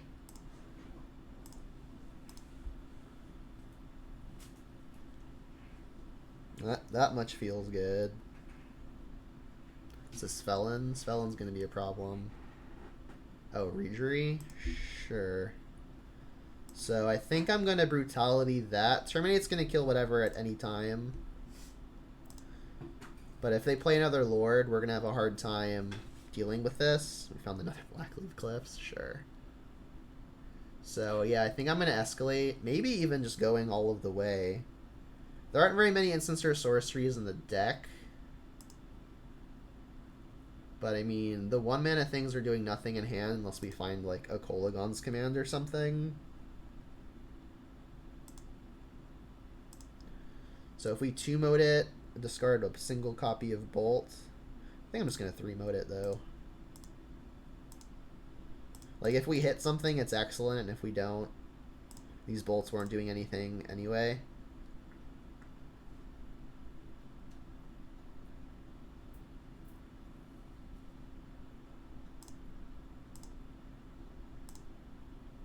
Did we hit? No. Just a bunch of merfolk, though.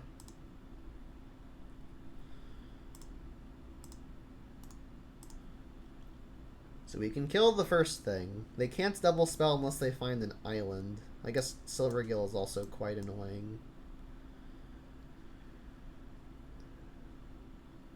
Silvergill, a revealing lord. Yep.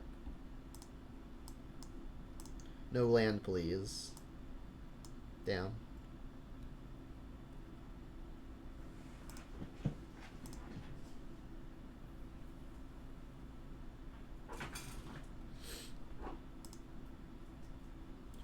So they're just planning on using Trickster then? I guess not. Yeah, Trickster doesn't stop Bob. We revealed the tomb and found the Brutality. Brutality is a good one. Probably just going to use that to get this Lord out of the way.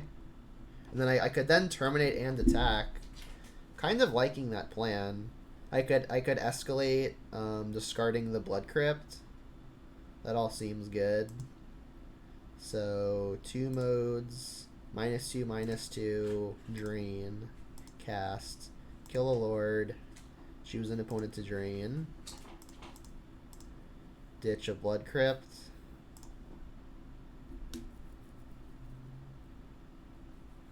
So they have Trickster and something. If I oof here, the Relic is no longer a redraw, and then Tarmogoyf becomes a good draw. Oh, if I terminate though, I could just continue connecting for 2 at a time. I think I like getting the oof down because I don't want them redrawing.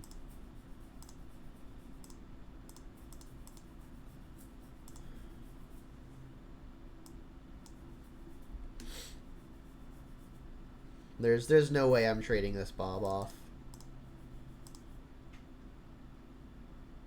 I mean, if I trade it off,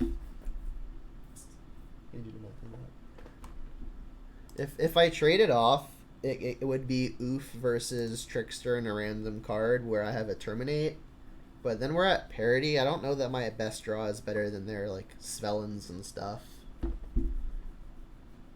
What is this? This Chalice for 2? Okay. Well, they've got Chalice for 1 and 2. Our only castable thing is Lurrus now. And I guess Baubles. Kolaghan Scan would be very good. Yeah, well, we found the Goyf, but they've got the Chalice now. Brutal. Alright, so we're drawing to Maelstrom Pulse and Kolaghan's Command.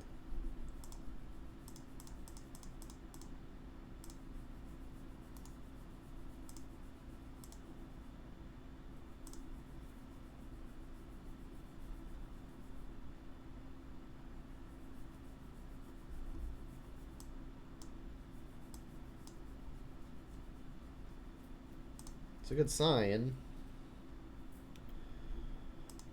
They could Trickster my oof just to draw the card off of Relic. Make it lose the ability for a turn. Come on, Kolaghan's Commander Pulse. Reveal the Channeler. I guess we can redraw to it immediately. And if we don't hit it, I could just play Lurrus. Did not hit it.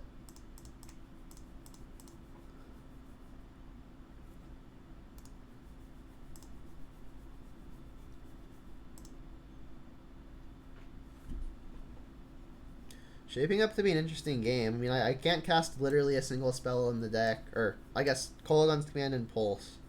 Those are the outs here. Kolaghan's Command or Pulse. Ideally, to just hit the Chalice on 2. Flip to Verdant. That's not good. Don't think I'm attacking with Lurrus.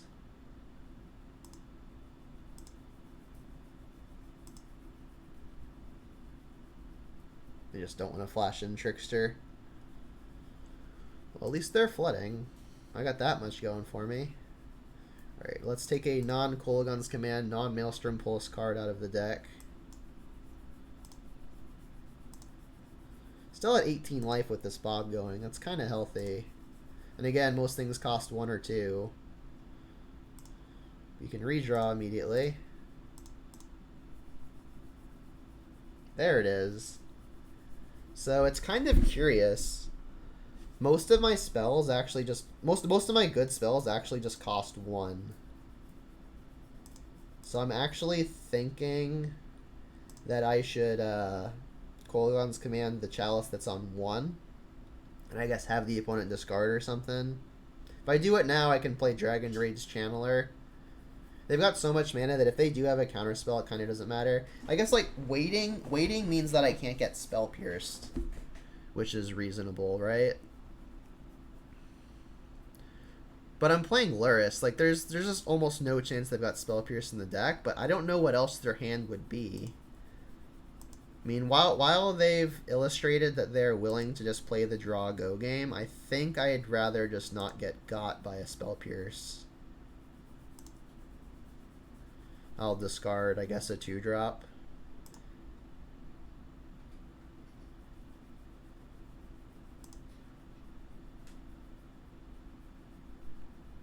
Yeah, I mean, I can't... It's not beating a counterspell no matter what. Like, the card counterspell.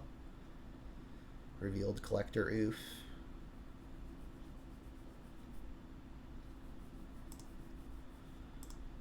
Alright. I mean, I've got lots of things that cost 2 now. So it's like, do I want to cast these 3, or do I want to be able to cast these 3? I mean, Channeler is my better card, except in the face of Trickster. I guess I also have Gwaif in the yard, which the Lurrus casts, so maybe Chalice on 2 is just better. So I guess you'll discard a card, kill a Chalice on 2.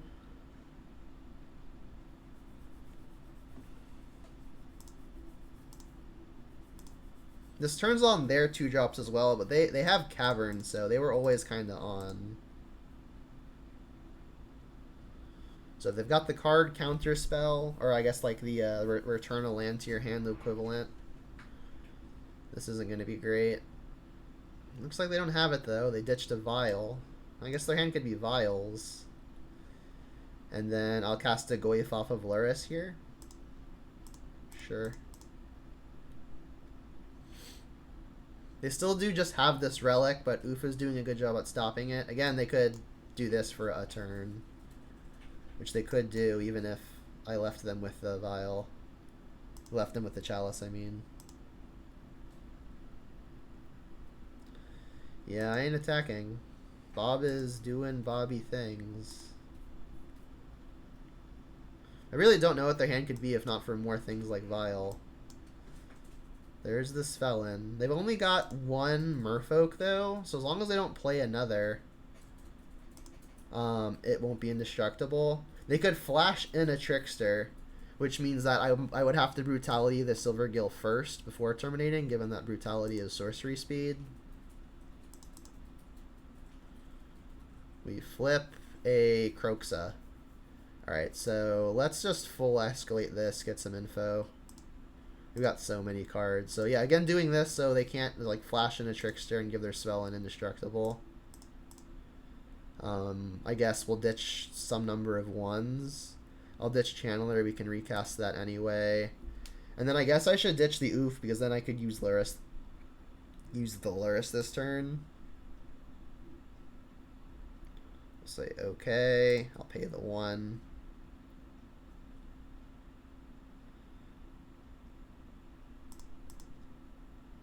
Pay the 1, yes.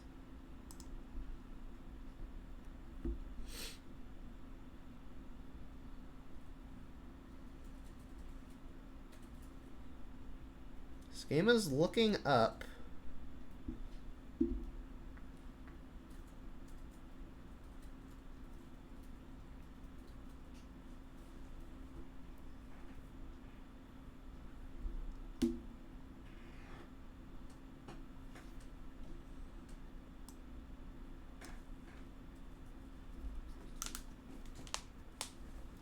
Definitely an interesting one.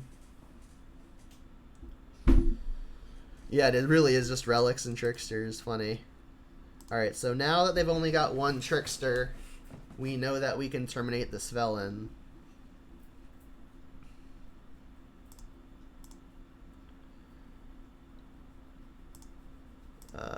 Red, black.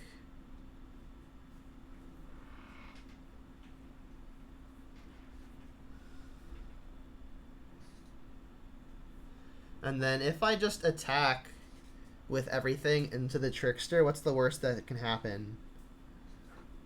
And I guess there's a lot that could happen. If they want to make the play of Trickster and hit the oof so they can sacrifice the relic and shrink the Goyf, they'd have to do it now. So I'm gonna do this first, because then I don't have to get tricked by anything.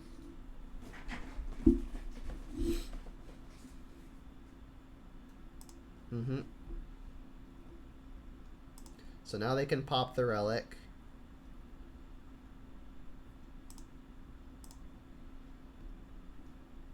Second oof will resolve, turning off their other relics again.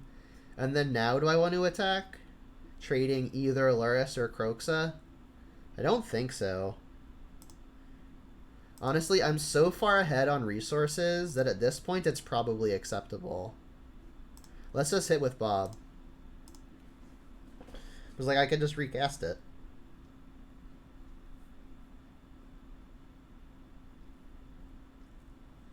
So yeah, boarding in these oofs has looked pretty strong when they're just drawing relics.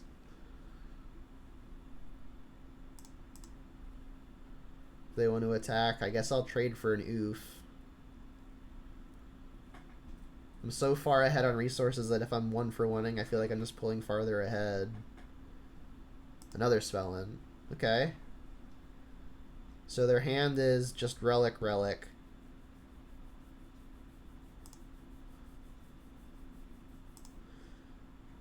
And I can have them discard both of those cards by casting Kroxa multiple times. I can cast it, and then I can cast it off of Lurrus. This just blocking as a 3/4 is pretty annoying. We can add land, artifact, creature to the yard. I guess I could cast an instant.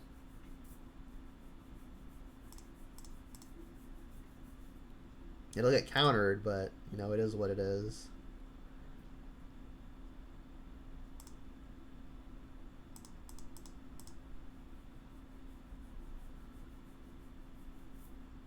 So there goes a relic. We can recast it. Discard your other relic. And then play land. Jam Goyf. Right, because this is a 2/3. We can sacrifice a fetch and cast an instant, which will get countered. But, I mean, this works versus everything but a double block, which you would still just get to kill the Spellin.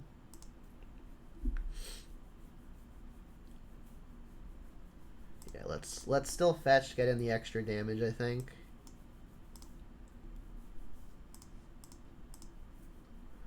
This is gonna get countered, but there's not yet an instant in the yard, so this is an extra point of damage.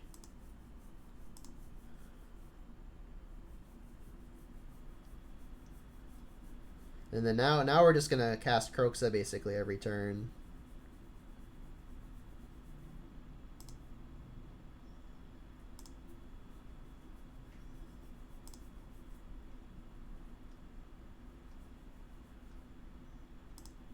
So this is like a desperation attack then.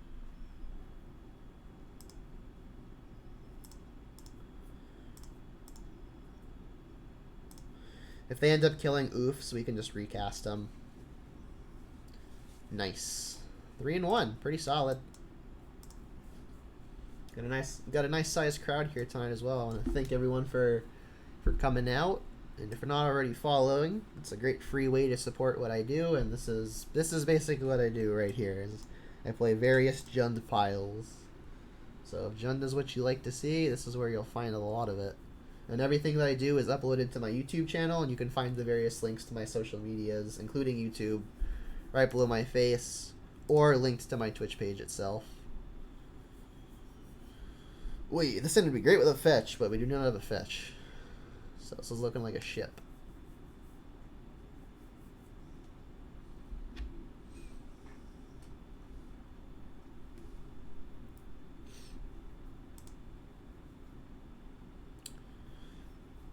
Better. Still not super exciting. Because I'll bottom a mountain. They've mulliganed to 5, it looks like.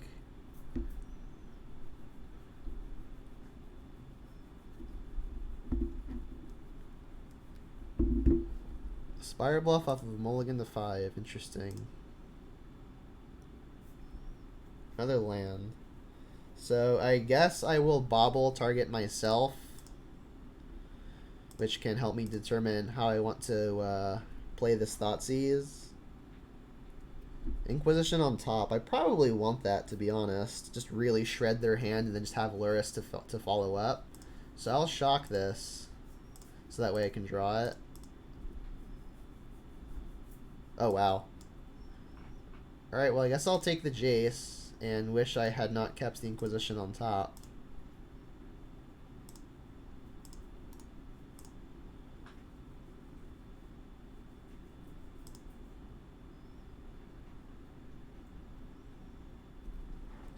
Unholy Heat. That feels like a pretty dead one. I could just Inquisition and hope that I hit something, but it feels pretty unlikely.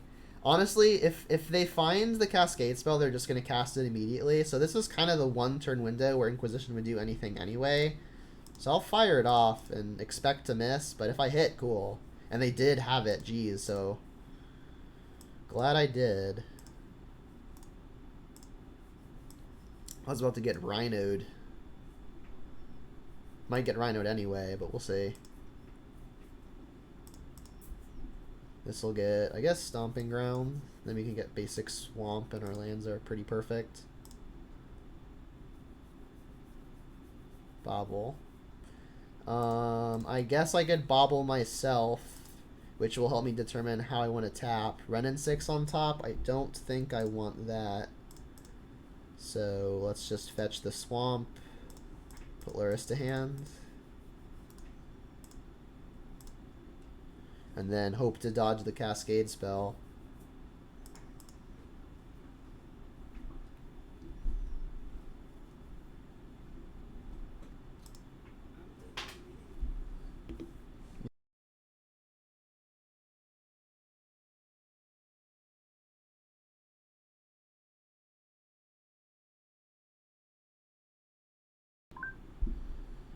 Alright, so now I guess they can just hard cast the Subtlety. So I should probably just play the Peatland, play the Lurrus, and then bolt the Subtlety. I could Inquisition, but I mean, if they had the Cascade spell, they'd either have it or they would have cast it already or respond with it. So I'll, I guess, cast the Lurrus. It's kind of telling them that I've got the red spell.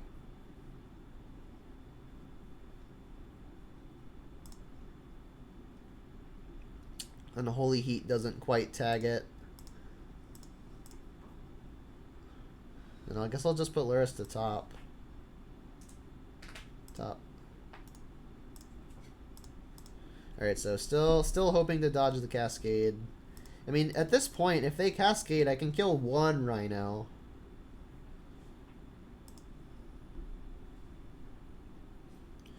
I guess Inquisitioning first doesn't quite matter, but I mean, I'm not doing anything else with the turn, right? I'm just casting a Bobble here. So I guess it's kind of free, other than that I'm losing a life. So if they have like Petty Theft or something, I guess it matters. Oh, they did just draw it. Alright. So 2 Rhinos. So I guess now I'm actually wanting to Unholy Heat. So that would have been the reason to have just played the Lurrus and not Inquisition. So yeah, that was a mistake. Because like I could play the Lurrus now, but then I'm getting attacked. I guess if they're attacking me, I get to just attack back with the Lurrus. So it's still probably correct to just cast the Lurrus, go to 12. I guess I can see how screwed I am ahead of time.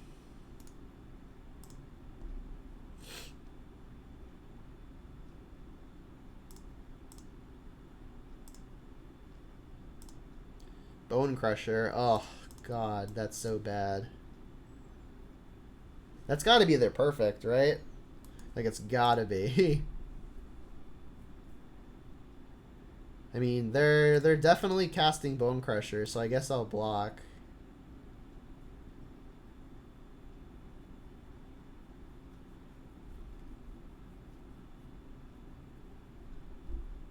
Yeah, I just basically gained a life. Yeah. That was kind of nutty. Goyf is good, though. Goyf has us blocking this. We can unholy heat something else. So that was a good one. Don't think I'm paying a life to put a channeler into play.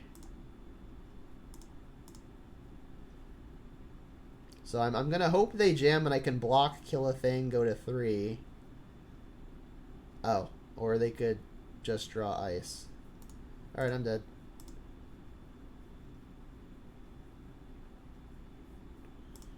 Yeah, maybe I should have just played the stupid channeler. I would have had to pay the life.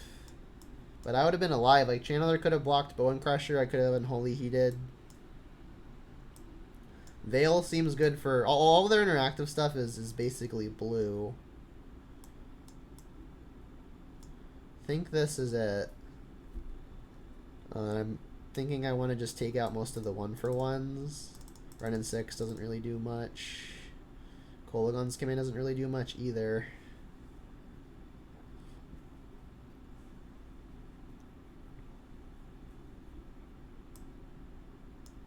Yeah, just bolts just don't do much of anything. In fact, I might just bring in a push over another bolt. Because these at least kill rhinos somewhat easily. Sure. So the key card will be Chalice.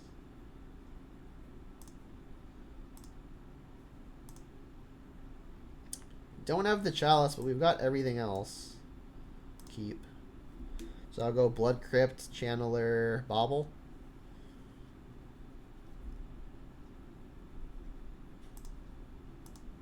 And then just hope to dig into the Chalice with the Channeler. Uh-oh. Well, I'm still going to Channeler first. If their combo piece is the... is an instant or sorcery. If it's not the Shardless Agent, then Brutality should still deal with it.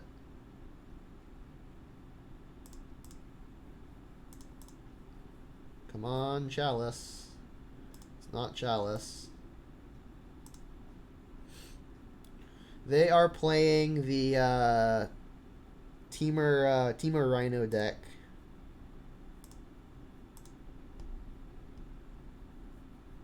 The one that Cascades and Rhinos where nothing in their deck costs less than 3 mana wise. Or I guess things cost less than 3, but mana value wise, everything costs more. Oh, you got fire. Oh, Stomp. Yeah, that's bad too.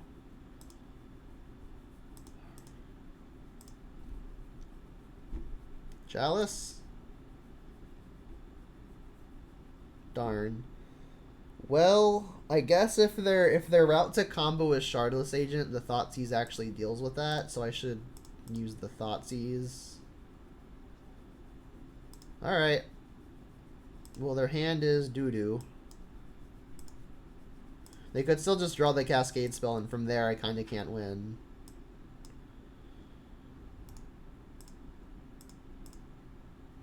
I mean, Glyphs are going to outsize it pretty well. What is this? Okay, the 4-3. Makes sense. I mean, Glyph still just kind of outsizes it.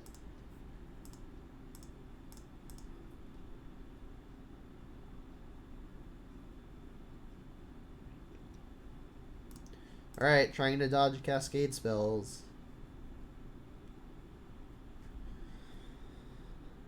I'm going to assume they didn't have it in their one other card, so there's one card it could be. They drew a Crashing Footfalls, okay.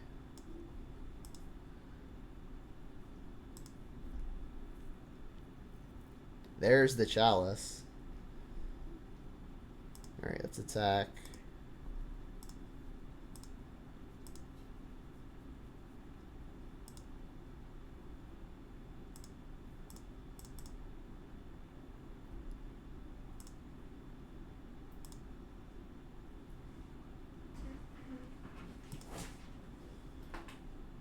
You know their last card's a Foothills. I mean, they still have outs to this, right? Like they could evoke something, or they could do something like a petty theft. No, I brought in other things. Chalice is just one of the things I brought in.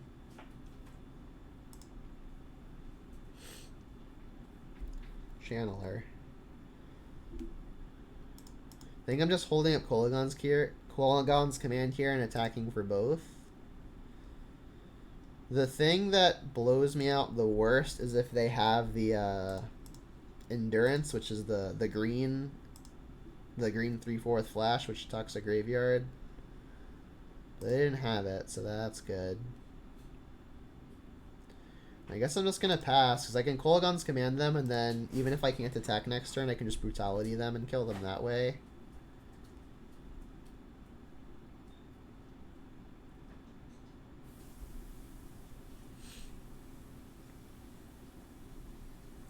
Stop me.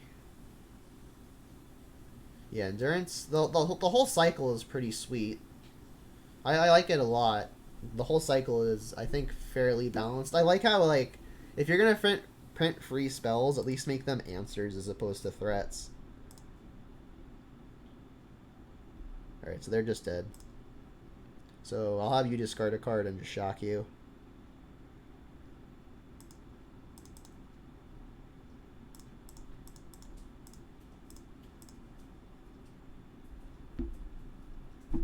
And then brutality should have the coast clear with no cards in hand. Alright, cool. Going to game 3.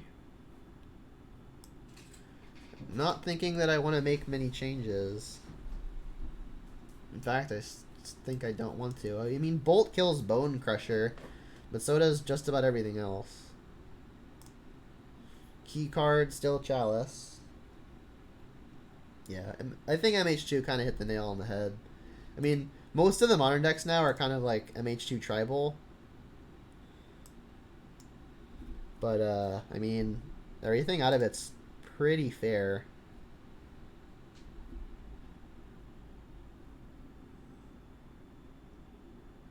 Suspend the Footfalls, yep. So we're really looking for something like a Chalice. Chalice would be our best draw at basically any point. I think I'm just casting Channeler in an attempt to get my clock going. I could just Inquisition, but they can't actually execute a combo until next turn. The downside of Inquisitioning next turn would be I won't have double black, so if they've got two things I can't, like, double discard anyway. I think I'm still just getting this Channeler down. Like, I wish this was like a black-red source as opposed to a red-green source.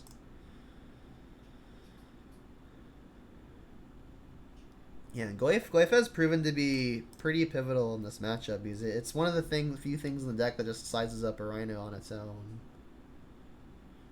Please no fire. This looks like a fire. Or a stomp. Brutal.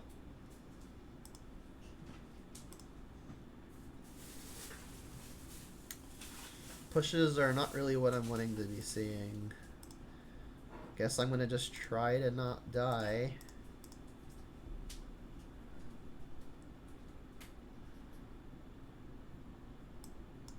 Well, I guess I'm taking Shardless Agent. They've got another Crashing Footfalls just in hand, which is kind of funny.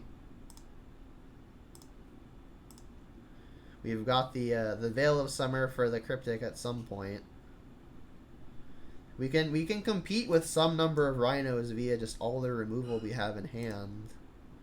And they're choosing to not suspend their second Footfalls. I wonder what that could mean. We drew another land, which is nice. They also just didn't play Bone Crusher, too. So let's shock this. And then hold up the Overgrown Tomb, because that leaves both Push and Veil available. This is not bigger than a Rhino yet. But pushing a Rhino would actually mean that we add instant. So if they, like, end step make some Rhinos, I could maybe push one and kill both. We'll see. It's going to be close.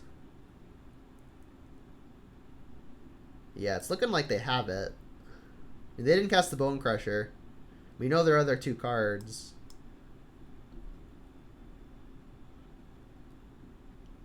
Yeah, and I think I am just going to push one now.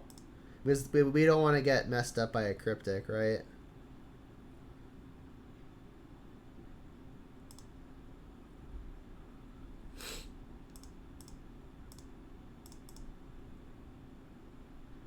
So Goyf is officially larger than rhinos. Their hand is cryptic and footfalls.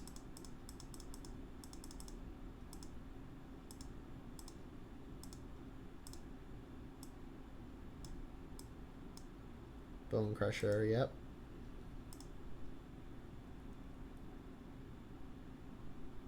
So they've got more rhinos coming out next turn unless I find something like a chalice. I guess I'm casting Bob. Leaving up Veil and push again.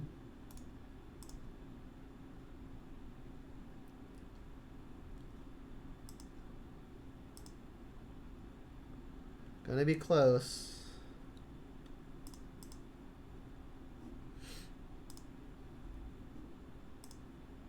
Rhinos.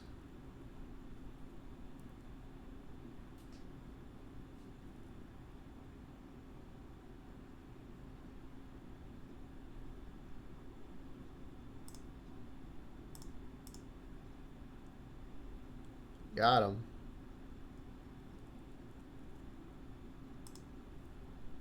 Ooh, and now that we've used the Veil, Brutality is a nice pickup because that can deal with the Cryptic now that we no longer would have an answer to it.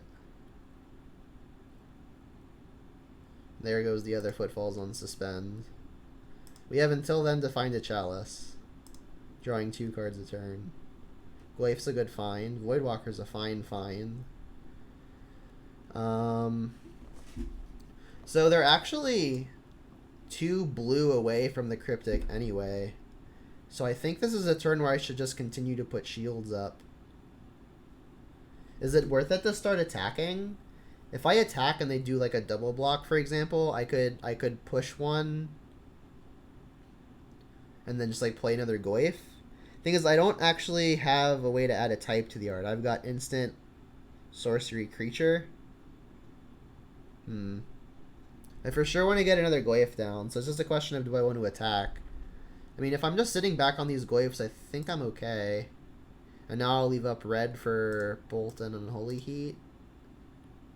Because like if they just find like another Petty Theft, for example, and attack looks bad, you're saying they won't double? I think they might triple. A triple block is what I'm worried about. A triple block is not very risky for them. They would have to have double removal, and they could even quad if they were super worried.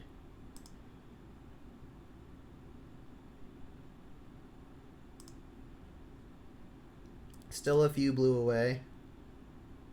Revealing Croxa. And there's a land. Alright, so that land means we're turning on Unholy Heat.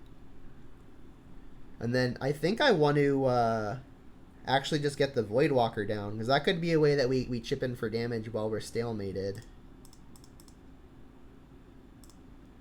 Verdant is pretty likely to just get a basic swamp at some point.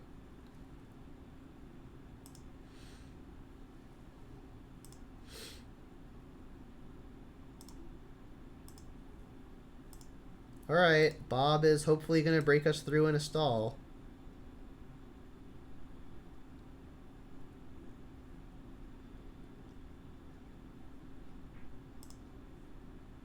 What does Voidwalker do? It has Shadow, so it's unblockable.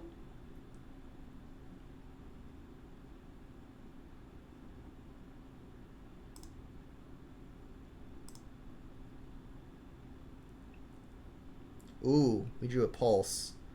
Well, that's pretty good. So they do have the Crushing Footfalls coming down relatively soon. But I can actually try to force lethal if I just go for this now, right? We've got 15 powers worth of attackers. If I pulse the rhinos and kill Bone Crusher, we can just try to kill them. Let's do it.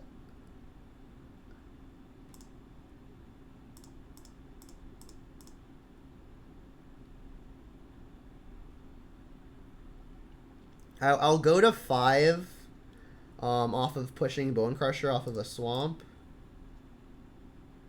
But they can't even like flash in a Brazen Borrower or something.